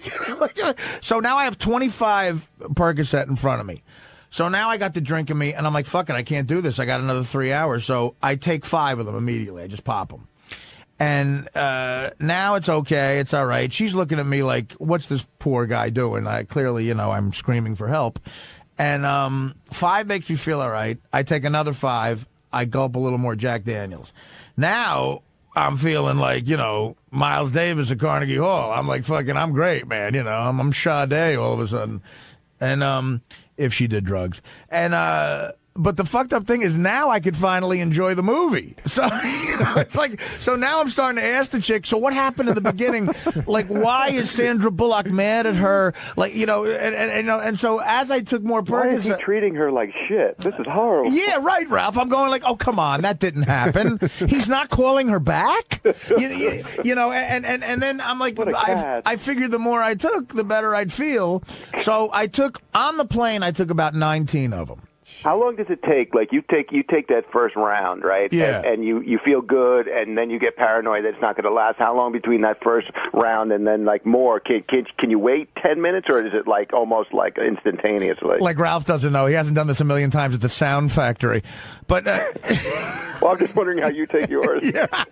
Ralph's looking for suggestions. I like to wait it out a little bit. The first 5 I took because I had just gulped the whole thing of Jack. In about 2 minutes, you're going, all right, man, all right. But then it wears off a little bit, and you're worried about losing the buzz. You take the next 5. On the plane, I took about 19. In the car with my driver, I stopped by a liquor store. I got a pint of JD, and before I got home, I stopped by Teddy's and I bought some Coke from him and his girlfriend, and then. Just to even things out. Just to take the edge off. I'm just kidding. It was weed. But I took the last 6 in the car with a couple more gulps, and I went upstairs, and the game had started. I lost. I had the under. And I ate about 42 sausages and about 83 peppers, and then I passed out on the couch, and my mother and sister went home crying. Thursday's wrap-up show was all about Denise Richards. No one knew how she was going to be when she came in. In fact, a lot of people thought she was going to be a little bitchy. And she came in and charmed everybody with her looks, with her candidness, and I think everyone is still in love. And it was fun to talk about. So here's our discussion about Denise. I think everybody fell in love with Denise Richards today. Yeah, first of all, she looked phenomenal, just phenomenal. And I know there's a lot of guys out there that are going to call in and go, you guys were C-struck, you could see her, we couldn't see her. But I thought she was just a big dumbass. You know what I mean? I thought she was like one of those chicks. I didn't really know anything about her. You see, I don't watch any of those movies. I know she's got the reality show. I know what's going on with the divorce, and I don't really know anything about her. And I sort of didn't like her, but wasn't sure why I didn't like her. Well, I think, and she talked about this a little bit, the stories, all the tabloid stories, she just seems like a real bitch. And, the movie roles and whatever don't help or hurt, but you have, a certain mindset about, okay, I have a feeling she's going to be all affected and, her shit doesn't stink. And when I've seen her interviewed, I probably haven't paid attention long enough to get any sense of her. So without having a sense of who she is, I just inherently I wouldn't say I disliked her, but I didn't think I cared for her. The second you see her, okay, great, of course you're seeing her, but she's totally charming, very nice, very sweet, and also, seemed like she was into everything. And then when she walked in there wasn't a question you could throw at her that would make her not want to answer it. And so I ended up completely changing my opinion of her, and I think the audience did too. That's the other thing, which is so true. There's so much material there between the Charlie Sheen stuff and the Heather Locklear and this and that. And plus the way she looks and who she's been with, you almost expect her, the only one I'm talking to is Howard, kind of have that standoffish attitude. But from the moment she walked in, I literally think she charmed everyone. Well, we all talked about, Benji even brought it up, how like when you go to say hello to somebody, they look you in the eye, and Benji said she walked by and she waved, and it almost gives you the impression that she likes you. You know what I mean? Like she's really paying attention to you. Well, she does like me. But when you're talking about there's so much stuff to go over, during the commercials, Will does these pre-interviews and he does a lot of the notes and stuff. And Will's going, it was like 10 pages long, and he's going, Howard, goes over this, he goes over that, and we had gone through the entire commercial break. Will talked to Howard. Then we did more commercials, and Will talked to him more. And Will hadn't even gotten a chance to get to the Richie Sambora stuff. That's how much material there was on her. And some guests, you expect them not to answer that. You know, they'll evade this, they'll evade that, or joke around about it. But she was all up for the conversation. Her biggest fear was her father was listening to the show. She cut some ideas for us, and when she came out, she went right to a publicist, and she said, "Don't let my father hear this." Denise talked about a bunch of stuff, and we'll take your calls and we'll get into it. But one of the first things that came up was Scott Baio, and she immediately disclaimed it. Said she never had sex with him, and she's like, I'm 38 years old. Why am I going to lie about that now? So John and I immediately had the discussion in the office. Who do you believe?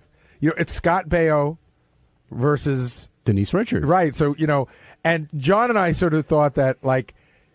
Could she have forgotten she slept with him? Like Scott Baio, he would not forget that. I'm sure Scott Baio's got wait. But photographs. did Scott actually say he slept with her? Yeah, he said she was a 3. She's a 3. Yeah, but that might have just meant... No, he said that he said... No, it just might have meant like he dated her and he's like sort of fooled around with her. No, the question was specifically about how she's sexual, like when it comes to being in bed, and he said she's a 3. I mean, she didn't seem like she was lying, and I don't think Scott Baio needs to make up any stories because I've never heard any other woman say Scott Baio lied about banging me. So... Could there be confusion? Do you think she forgot she banged him? I don't think so. I think she seemed totally honest. She seemed very honest about. Very credible witness. I agree. Let's go to Adam in Texas. Adam, you're on the wrap-up show. I hate to be a redundant caller, but I totally should come off, not knowing the woman sounds like and looks like, probably be a little bitchy. But after the interview, completely changed my perception and opinion of her. Yeah, totally agree. Totally agree. Now, why did you think what you thought before the interview? Like, what made you think she would, not be what she was? We're judgment, instinctually. We judge people. So I think, just looking at her, seeing her in interviews and stuff and the tabloids and stuff, she comes off as probably being a bitch. But, I mean, on the interview, didn't seem that way at all. Seemed like the most down-to-earth person. You could meet her in the grocery store and she'd say hi to you. Yeah, she's the kind of hot chick that doesn't look accessible. You know what I mean? When you see her in the tabloids and stuff, she's just so hot. She doesn't look like you could just walk up and say hello to her, but you sort of can. Right. Well, I can. but still. All right. Okay, go throw another bulb. All right, thanks. Glad you liked it, Adam. Let's talk to Cambo in Syracuse. Cambo, you're on the wrap-up show. How you guys doing? It's great to talk to you guys. Baba Booey, hey, urinary tract problems, no big deal. I hope you make it through it, though. Thank you. All right, here's my question for you guys. Denise Richards is fucking gorgeous, no question about that. But I feel like there was this opportunity for you guys to kind of ride on her because she's made a couple of hilariously bad movies. I mean, in the second to last Bond movie, World Is Not Enough, she was recently declared the worst Bond girl of all time in that capacity. I feel like, is she really the actress we think she is, aside from the hotness? Yeah, but I mean, what do you have a guest in for? Do you have a guest in so that you can have the kind of conversation that we had today, or do you just want to punch him in the face and make him feel like shit and then shut down? So no, I think not shut down, but make fun of. You came up with an end. The conversation was amazing. Her candidacy about Stamos, about to the end of her career and what she's been like since doing the nude stuff. She's outstanding. I was just saying, it's a funny thing that could be played on. Yeah, but Cambo, do you think that Howard was praising her for her film biography, her filmography or her many roles? Said she's great in Starship Troopers for obvious reasons. Not Mean Girls, Wild Things. Everybody raves about that. I mean, it's getting applause from the red-blooded American males in here. And yeah, she's made a couple clunkers in the Bond movie. She wasn't so great, but no one really cared today. It was more about, her look and her relationships and all that stuff. Right. You wanted to talk to her about listen, if I said you were having her in here, you'd say, boy, I want to ask her every question about sex I can. I want to know what she's like. Oh, yeah. So here she's fielding every question. Why do you want to buzzkill it with saying you sucked in a Bond movie? Or what happened on the set of Undercover Brother? You're right. It wouldn't fit. Yeah, Undercover Brother. It wouldn't fit with the flow of the way that the interview conducted. I absolutely agree. Maybe if you make fun of it at the beginning, but I absolutely agree. And then you got a wonderful interview. She was incredibly candid, and I have this thing about thinking about her next to Pam Anderson now that I just can't get out of my mind. So yeah, you're not alone. All right, thank you very much for your call, Cambo. She talked about Stamos a lot. We all know Stamos. He's the nicest guy in the world, a handsome guy. Does this make you hate Stamos even more? Because man, he's almost impossible to hate, which is the problem. I mean, He is a really good-looking guy, but he's a super nice guy, and he clearly never makes women feel like shit about themselves after he dates them. I mean, he's got it all. Yeah, he pisses me off, but in a good way. I love the guy. Yeah, I think it's also like when we've talked about other jealousy things. It's like if Gary was dating Denise, I'd be really, really fucking pissed about it. But Stamos is so out of my league, and Gary, I don't think you are.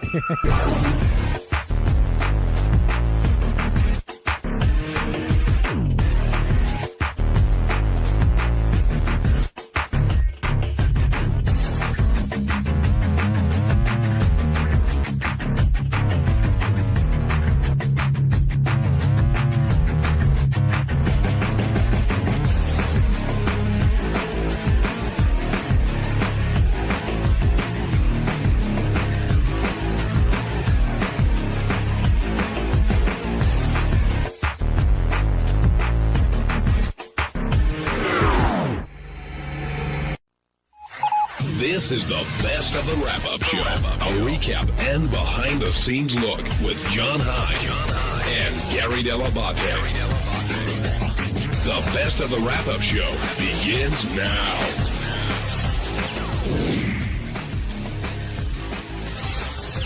Are you excited for the big Vegas trip? Yeah. I mean, it's gonna be a lot of people going. So yeah, we'll see how it goes. Plan on catching some shrapnel there? I don't know. There's gonna be a lot of people there. Can I explain something? What about? Do you think you'll get?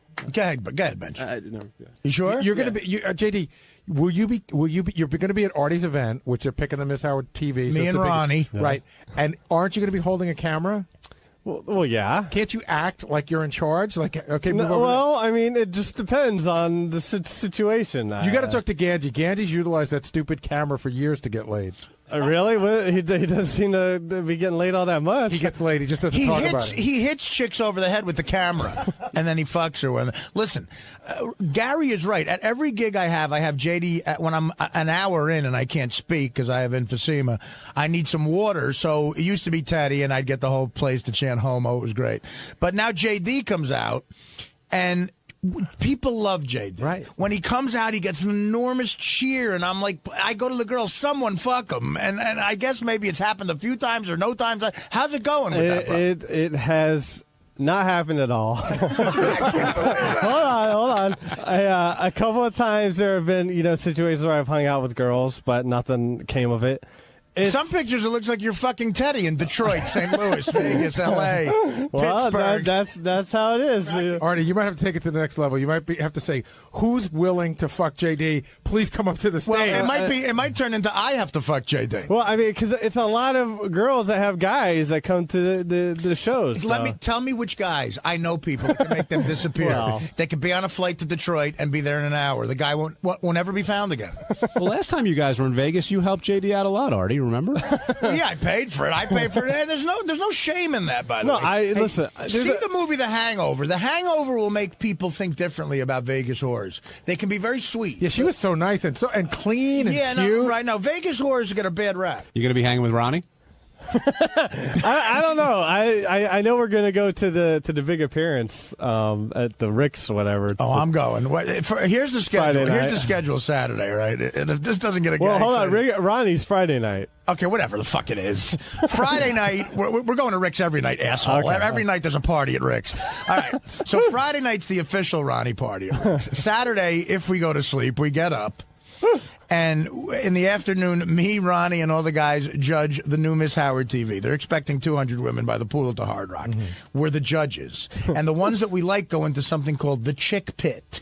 And then we cherry pick from the Chick Pit and pick a new Miss Howard TV. Then that night, I'm doing stand-up at the Joint at the Hard Rock in Vegas. Then we're going to Rick's again, asshole, with all the girls from the Chick Pit. And then don't knock on my door after 6 a.m. How's that fucking sound? Well, I never knock on your door. You got 200. Good for you. You and Teddy have thinking I died from heroin and a whore. Anybody else from around here going, JD? Howard TV. Which is what? Is Goodstein going? I believe Goodstein, Ganji. Oh, yeah, Doug's going. Ganji, Brian Phelan. Benji, please come. I just asked Goodstein. I don't know. I have to check the Greyhound. I'll pay for your flight. I will. Nah, but that feels weird. If the show would, don't worry about it. I'm making a lot of money for stand-up. I'll pay for your flight. That's very nice of you. But you know what's funny? Don't you think it's interesting? And Howard makes this point all the time, but it's true. If there were a shoot this weekend, say at Jeff the Drunk's house, it would be like Joe and Chris and those guys. But it's always Ganji and Doug for the important shit. And it should be because, it's an event that was created because of me. And Doug and Ganji and all those guys, they're like my family now. I love seeing them. I love Chris and these guys, but I haven't known them as long. I'm happy they're coming. It's not a burden. It's going to be a big party. It's not about you. No, I know. It's about them having to do important work in Vegas. I want when I'm voting for one of the chicks in the chick pit, I want to be in focus. Artie, Howard suggested that you should bring your new lady along for the trip, which you immediately shot down. That's the funniest thing Howard's ever said. Listen to me. You ever hear you don't bring sand to the beach? Yes. That saying means even more if you're dating the sand. If the sand is your girlfriend, you really don't bring it to the beach. No, it's a guy's weekend. I explained it to her. She's lovely, and she's a classy person. And it's a guy's weekend in Vegas. I'm sure Ronnie, you still have your girl? Yeah. No, Ronnie's girl gets it. She's cool. It's a guy's weekend. We're not going to do anything wrong. Guy stuff like fishing and... No, I'm going to gamble. I told her. These are my two vices. I can't drink or do any blow or heroin. I'm going to have a cigarette in a private room, and I'm going to play craps and poker and blackjack all night. And that's going to be my vice. You going to come to my strip club appearance? I'm going to come to that, but I'll just have a cigarette and stay in the corner with the King James version of the Bible. I'm not going to do anything wrong, and she knows that. I'm just going to have a fun guy's weekend. Ronnie, you gonna hang with JD at all? No. Yeah. Well, I'm hoping to hang with Artie, but he always says he's going to hang, but I don't. Dude, he never shows up. Dude, that's because I was on heroin before. Heroin people don't show up. Listen, I came in here to ruin the show? Yeah, I came in here. I'm going to ruin the show right now because Scott the engineer wants you to... I'll pay for it. Pay for him. He's got it. I want Scott the engineer out there. I want him to have a good time in life. I will pay for... Tell him to book a ticket, get the cheapest coach flight he can find going through Nebraska and London. No, seriously, I want him to book a ticket and give me the receipt. He's coming. You're all fucking coming. Oh, this is John Gotti talking. Every mother, not the guys who already have a ticket. I'm not repaying for you jerk-offs. McClure, Benji, Scott the engineer, every one of you fucks is coming to the Artie party in Vegas this weekend, baby. Hold on, Artie. I smell something here. John, could you go to line 11? Ralph Sorella, you're on the wrap-up show. I said guys. Listen, I'm not trying to get a Artie freebie because here comes Scott. Because he just said he said buy a coach ticket. And I don't fly coach. Hey Ralph, listen. Hey Ralph, but you buy coach bags. Ralph, listen. The $300 I owe you, I'll get you a ticket to Vegas. We'll call it even. How's that sound? That's okay. I appreciate the offer. I know it's genuine, but it is. I want you out there. Ralph knows how to pick up chicks, man. I have to work Friday. You have a job? I do. Oh, you got to do something. I'm doing a special of the history of Howard Stern with Mr. John Hine. And that broad. 2:00 on Friday. All right. We could cancel it, though. You could be on a 4:00 plane. You land at 7. No, wait a minute, Ralph. The all goes down Saturday.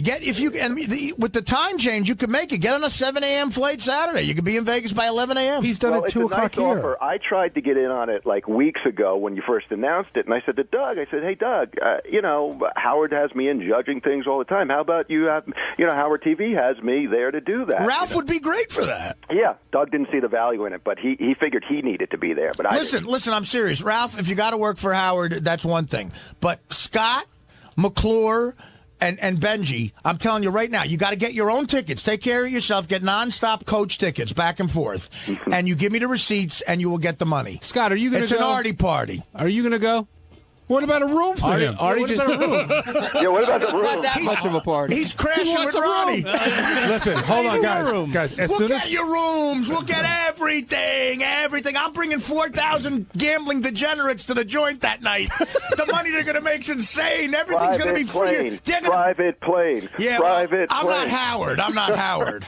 As soon as Scott calls home and asks permission, he's going. No, fuck that. I'm going home. I'll give your wife $10,000 to give you permission. We're going. You got gotta go, Everybody heard Scott. that, right? Nothing That's makes a party like Scott Salem. Yeah, exactly, That's Ralph. right. And stay away from me when I'm gambling. So you gonna go? I would love to. You're going. I thank you for the offer. I have to talk to my partner. I mean, You're a fag now? Wait a minute now. He's been bitching about this for weeks. We're I should be going too. Doug should get me on this trip. That's right. Now get out of here. Now Artie's willing to pay for it. Now he's bitching. hold on. I'll pay for it. Now get out of here before Opie and Anthony walk in. Hold on. Scott, why do you think that you should? Why were you saying that you should be on this trip before Artie offered? What's the I reason? didn't say I should be on the trip. What? What did he say, Ronnie? Doug. Ronnie, what did he say? You're here. Come on. Yeah. Come on, jerk off. Whatever. He did. Scott wanted in from day one, but under what's the premise? Just because it's time to. You mean as a judge, or he wants to just go to Vegas? He didn't say he needed to be there because of some audio. No, if there's an audio mix, but that's being done by the house by the hardware. Yeah, that'll be good. Scott's a great engineer. I want him there. Yeah. And fuck working. You're there for free on me. Scott wanted to go there and ruin the audio. Get advice from Hitler. Okay. Doug, I'll be there. Doug, how did he'll be there. Get permission from your wife, Mussolini. Doug, you getting flights over there? Doug, how did Scott approach you? Did he casually hint, or did he say, "Hey, It was as subtle as, I heard you going to Vegas. Can I go? Right. I said, do you need anybody to work? I didn't say. It's an Artie party at the Hard Rock. Every one of you is just coming. Gary, I swear, I want you to come. Get that thing out of your cock and come. That thing's out. I got my kid's birthday party on Friday. Make the stuff come out of your cock that should. A rock? Doug, semen? Doug, did anybody? Semen, yeah, that's what I'm talking about. JD, is there a chance that you could come back on Monday having not gotten laid? Oh, there's always a chance of that, sure. And if you don't get laid, lie about it. Okay. John Hine, you're coming. The wife and kids, kids will be fine with the out. You got $20 million for that website. Give them half of it right now, and just fucking come to Vegas. I appreciate the invite, Ralphie. So, what are you going to do? You leave it. You're not going to be doing the show with me on Friday and heading out to Vegas, or what? No, I am the consummate professional. I'll be working on Friday. Yeah, but Friday, what time you done? 3 o'clock. Then we and Jason are gonna go see Star Trek on IMAX. Ralph, listen. My day is booked. Listen, Ralph, you're giving me a headache. If I would fly Jason out, but I can't afford 4 seats. It's great to be able to do fat jokes about other people now. But Ralph, please, I love Ralph, and when he's around hot chicks, he knows how to talk to them. Jason can block all the ugly guys just standing in front of us. It's gonna. Artie, thanks. I'll think about it. I know it's genuine. And, all right, think about it. Just if you're gonna do it, just book it and give me the receipt when you get there. Artie gets a receipt from me for $2,000. Listen, I'll pay it because I'm winning, man. Yeah, I'm watch winning what you money say, too. Artie. I'm winning money. I feel hot. I'm doubling what I make it doing stand-up. I'm so crazy right now. I'm out of my mind. On Tuesday's wrap-up show, everybody talked about how they think I have a drinking problem and how I should limit myself to about 2 drinks a night, which I personally don't think that's going to happen. You know, I'm not a 2-drink type of guy. You know, I got a big belly. I got to feed that beast. So check it out. Richard has said before, or at least acknowledged, that he's got a problem and he's an alcoholic, but it's a problem he can handle and he has control over. Well, everybody who's got a problem thinks it's a problem they can handle. You know, when it comes to that, it's very difficult. Most people, it's very difficult for them to say, I have a drinking problem, because if they did, they would stop drinking.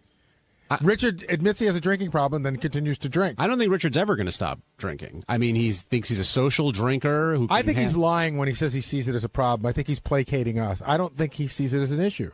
Oh, you think he doesn't think he has a problem? You think he doesn't think he has a problem? Right, he's just saying it to shut everybody up here. Yeah, because if you have a problem, wouldn't you address it? Not necessarily, but if you feel like, yeah, I got a problem, but I'm on top of it, I have some control over it. I mean, that's always been Richard's attitude ever since this came up. He loves to drink. Sometimes he goes a little over the line, and he knows it, but he feels like he can keep it in check. Richard, we're talking about you behind your back, and now you're here. We get to talk about something we've never talked about on the wrap-up show before, my drinking and my gayness. Hey, it came up on today's show, which means we talk about it on the wrap-up show. Why don't we talk about my heroin a little more, you ass licker? Write another fucking song parody about my weight and heroin, you dickwad. And Artie clearly feeling better right now and good enough to give you advice, and heartfelt advice, I thought, about addressing what he thinks is a problem in your life. Mm-hmm. You don't think and it's a problem? I appreciate it. Yeah, well... Listen, I love Richard. Speak, and then I'll talk. It definitely, they make it sound like a problem on the air. I haven't had a problem with them because I'm just out having fun. To me, what it boils down to is fun equals drinking. Drinking equals fun. I'm having fun out there. I'm just doing my thing. Life is short. I want to have fun. And you don't think your behavior changes at all when you're really shit-faced? Well, I mean, I haven't gone to jail because of it yet, knock on wood. I'm not saying it's criminal. That's your gauge. I just, I get happy when I drink. I'm not an angry drunk, and it doesn't seem to cause problems. I mean, being in a wheelchair at Tampa Airport wasn't a problem for anybody. Was it embarrassing to you? No, not really. I mean, you're looking at a guy who, streaks where he works and gets naked. Nothing embarrasses me, really. No, but in a way, it is causing trouble because now it's an issue at work. Howard isn't being joking when he's saying this. He's worried about you, and that's your boss worried about you. You're getting drunk at your boss's engagement party. People are talking about it more. Physically, your appearance is changing. You're getting red in the face. You're starting to look like Dom DeLuise if you stayed in the tanning salon too long. You're changing for the worse because of drinking. But people are noticing that. Hold on. Let me play devil's advocate for a second, just so we can have both sides. Richard, have you ever missed a day of work because of drinking? No. Have you ever missed a gig because of drinking? No. Have you been arrested because of drinking? No. So aside from when you drink on the weekends, does it affect your job or life at all? Not at all. Does your girlfriend not want to be with you because you drink too much? No. So he can play that in. I understand what Artie's saying, but now Richard will play that in. But Garrett, okay, he hasn't missed a day of work, but it is affecting his work in some way. It's a subject at work, and millions of people are hearing about it, and it could affect him getting other work. His girlfriend is a wonderful person, but who knows? I don't know this for sure. Maybe she drinks a little too much, too. I don't know, and maybe you're enabling each other. That's something. You two are a sweet couple, but maybe you got to look at that and maybe live a little healthier. I sound like a preacher because I'm an asshole. I've done every wrong thing in the world, and it did fuck up my life. And because I worked for a great man, he didn't fire me, and I'm still alive. And who knows? I may relapse. I could sound like a hypocrite. That happens, but I know that being wheeled in a wheelchair in an airport, that affects your life. People know about it. But it makes people look differently upon you, and those people, their decisions could affect your life. So what makes you look at Richard more differently? Getting wheeled in a wheelchair in Tampa or licking Sal's taint? And I'm being totally serious when I say that. One he did sober, so fine, and one he did because he was drunk. If he was drunk when he licked Sal's taint, that's why. Okay, he's just a crazy, fun guy, and he did that for the show. But he got drunk and got wheeled in a wheelchair. That's a drinking problem. That's an alcoholic. You're an alcoholic, and you got to admit that to yourself. It doesn't mean you have to stop drinking. A lot of alcoholics just say, fuck you, I'm going to keep drinking. And you're from Kansas. You're a man's man. I get it. I hate when people tell me what to do. But, dude, you're an alcoholic. And I love you, and I love you to death. You're funny, you're talented, you write music, which is something I'm envious of. Thanks, but, Keith Richards did too. And he was a heroin addict, It doesn't help your life. And that's all Howard's saying. Howard's being serious when he's saying that. And I know it sounds funny coming from me, but maybe a guy who's been there is the one who can help you more. Yeah, I'm just laughing because I've never heard Richard referred to as a man's man. No, he is. Because look, his father's a man's man. Richard grew up in Kansas. He didn't grow up like fucking Paris Hilton. You know what I mean? He knows how to work. He baled hay. He probably sucked cock for money. I don't know if that's true, but I'm just saying. That's a day's work. Sucking cock is a day's work, man. That's you come home and you got to really shower. A man's man leaves those messages for Will, and the man's man wants to see Brian Phelan naked on the show. You don't want anybody to think you're gay, but when you were drunk, it affected your life because you left the homoist message on Will's fucking answering machine. And I've given into that. I don't mind if people think I'm gay because I'm not gay, and I know good because you are. So hey, Richard, if people think it, I'm fine with it. When you left that message, everyone thinks it. When you left that message, did you know you were leaving that message? Do you have no recollection of leaving that message? I totally remember leaving that message. I was just messing around. I was. I call, drunk people call, they drunk dial and call people and have a little fun. And say, hey, dude, let's go to the game tomorrow. Let's gamble. Not, hey, I want to suck your cock and your ass is hot, Will. Well, in all fairness to Richard, even when he's not drinking, he thinks the gay stuff is funny, which was proven today when he said, I have a great idea for the show. Let's get Brian Phelan. Yeah, that came out of left field. By the way, let's get Phelan in here naked. And you're a bear. You use the word that gay guys use seriously. You said he's a bear. He is. Well, I don't even know what to say right now. I lost you on. I thought he was doing a comedy bit. I lost you on. But look at him. He's so cuddly. He is. I mean, I'll walk by Brian in the hall and I'll just give him a big hug.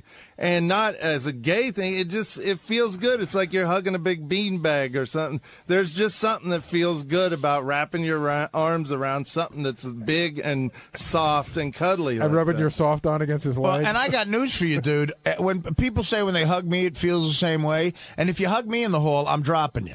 I know better. Already. Okay, good. Well, Howard gave Richard some advice at the end of the time you were in there, and hit it, Teddy. I want to know if you're going to take this to heart. You worry about you with the champagne and all the alcohol.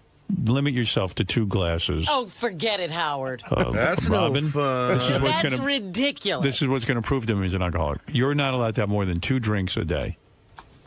On a given day. And you can't wait. On Saturday, he can save them all up. That's what I was going to say. If I don't drink during the week. No more than 2 drinks a day.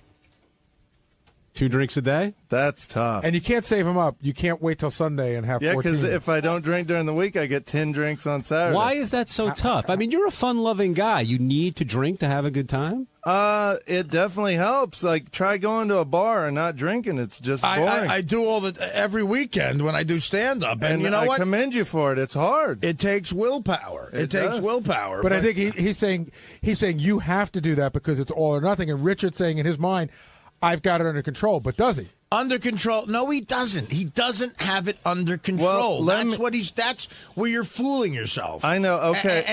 And look, 2 drinks a day and 3 cocks. Can you do that?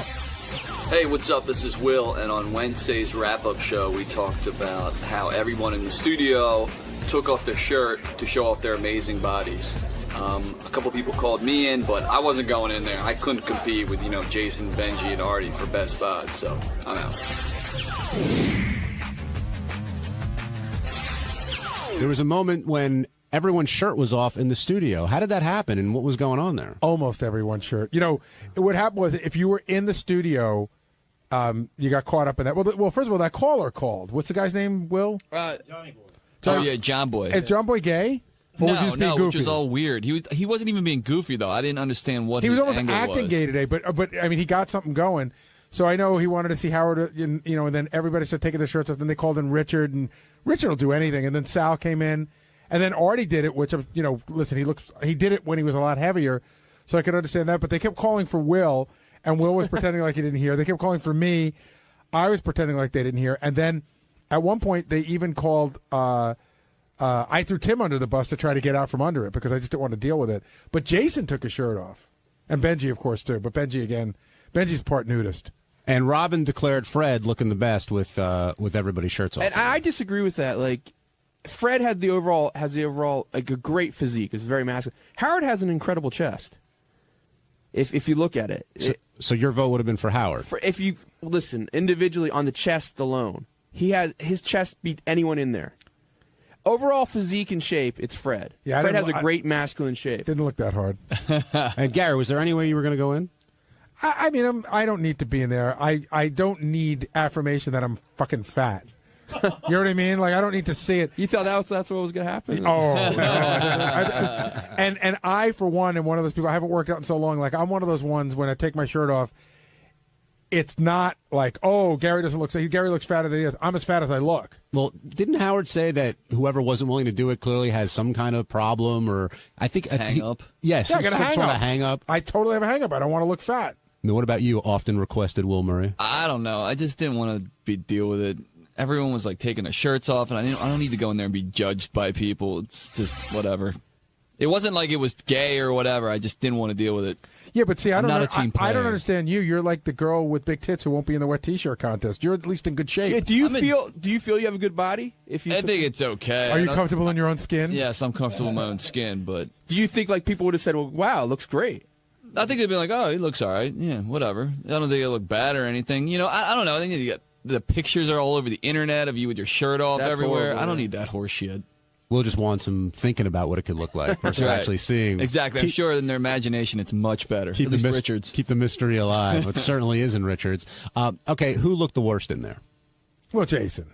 I mean, always. Well, see, again, Artie looked so much better than he did 6 months ago that you can't say Artie looked bad. And quite honestly, Jason's got 40 pounds on Artie now, maybe 50, and and then the hair. The hair thing is it's a riot. That's what's great about being horribly, horribly obese. As soon as you lose like 20 pounds, you're still obese, but people are like, wow, you're really getting better there. Like, Benji, what are you weighing in at, say, today, around? 208. Really? Naked in the morning. Yeah, I did it And what were you 6 months ago? About, I don't know exactly, about 40 pounds more. All right, so that's good. Have you ever cracked 200? Yeah, definitely. Fourth one of our grade. weight loss contests. The lowest I was in a weight loss contest was about 195. Not this current one, but the one we did before. And I'm going when I get to 170 now. I'm gonna do a Beth Ostrowski makeover.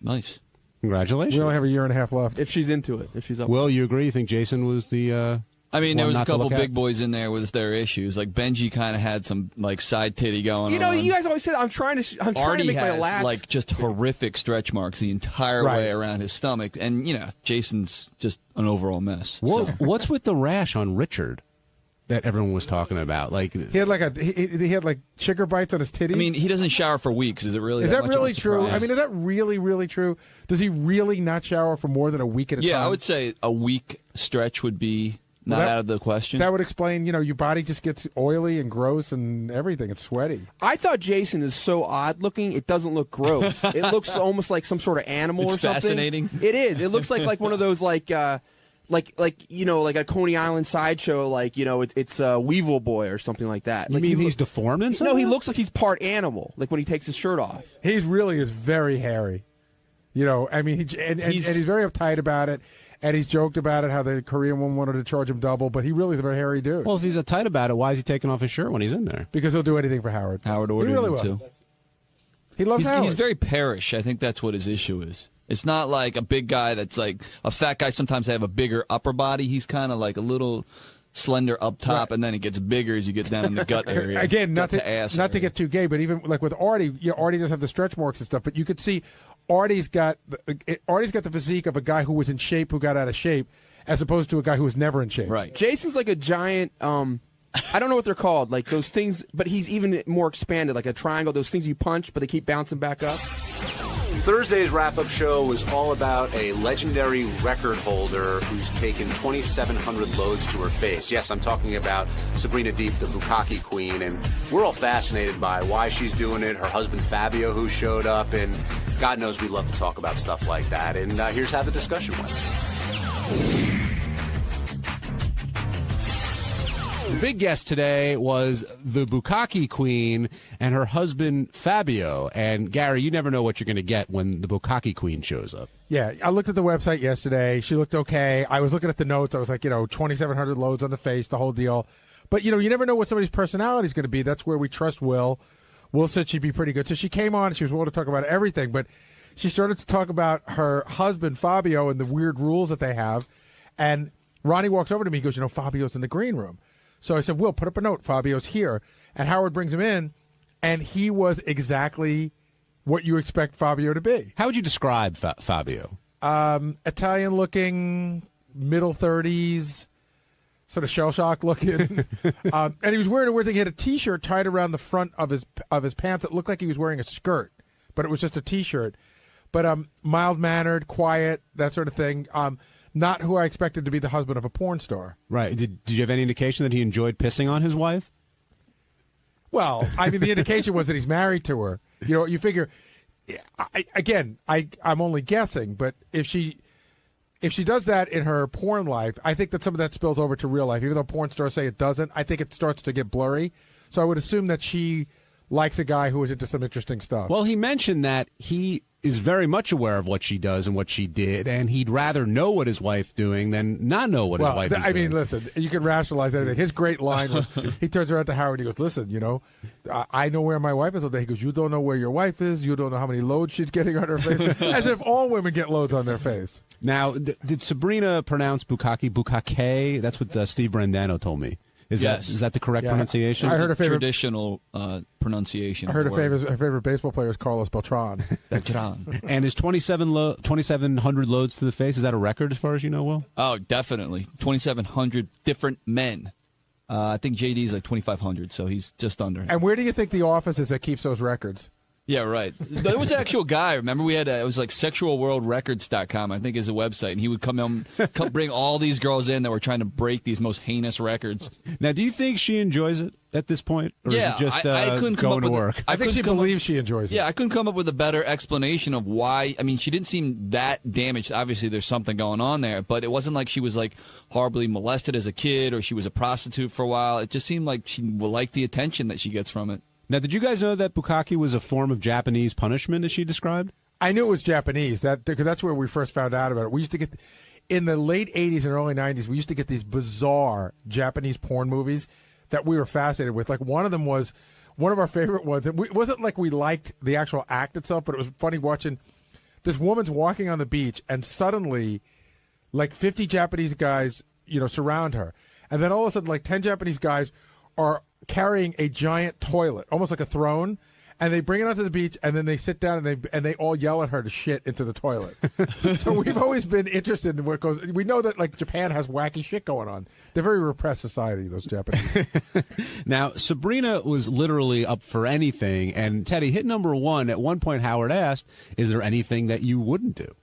What won't you do? If you are allowed, what won't I do? Okay. Yeah. I think you're pretty much into. Let's start with what you won't let anybody kill her yet. Would you ever put your own fist up your own? Would you ever put your own fist up your own backside?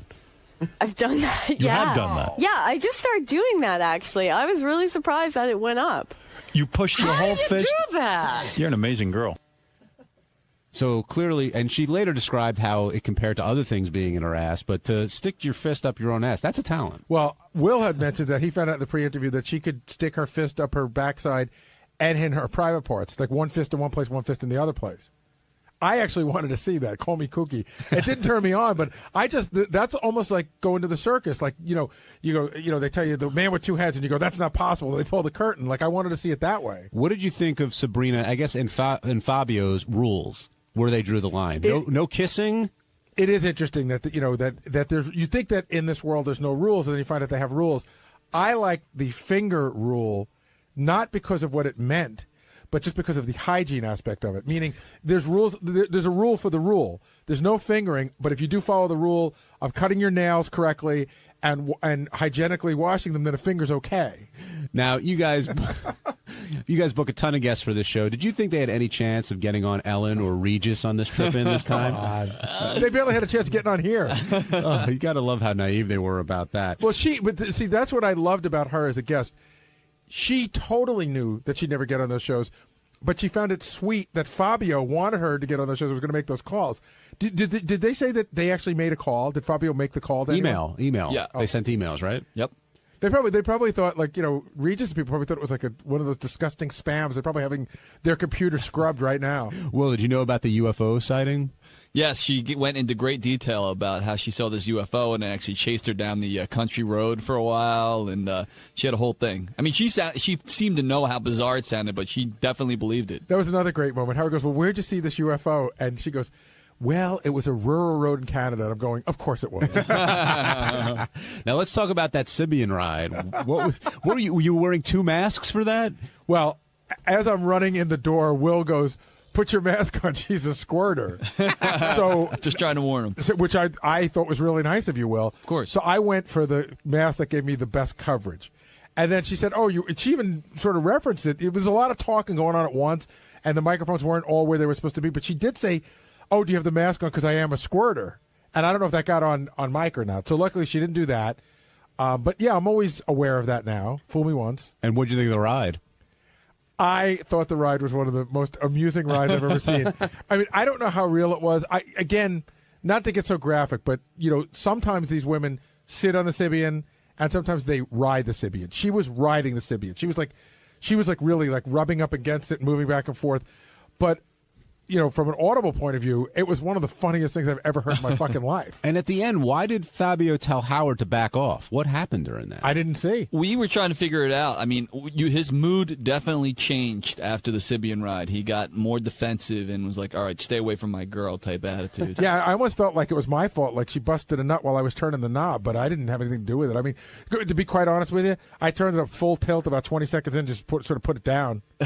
Just floored it? I floored it, exactly. I was doing donuts in the parking lot. And it didn't break any of the rules. I mean, they were clear about the rules early on. So, But I wonder if he's ever seen, like, say she really did, like, I don't know, what do you call it, bust a nut, blow it, whatever. Say she came. I wonder if he's ever been that close and seen it, even though it's not under the guy. It must be weird to see it when he's not in charge of it in front of a room full of guys. I guess so. He was upset. Chris in New York, you're on the wrap-up show. Hey, what's going on, guys? How are you? Good, Chris. How you doing? You know what you were just talking about? It's funny because that's what I was thinking. He put up his hand at Howard because maybe he's feeling a little jealous of the Sybian. I mean, maybe that was authentic, that she was really getting off on it. I mean, I think it was definitely one of the better sounding Sybian rides that you guys have had on the show. You should have seen it. Looked like an exorcism. Right, it was pretty wild. The one thing I'll have to say, like Will and I have a lot of indicators, which I didn't see on her, which is the shaky arms and the quivering lip and stuff like that. But when she stood up, she was wobbly. And she was teary-eyed, too. Like, she had been crying, I think, a little bit. The Sybian fucked her so hard she cried? Yeah.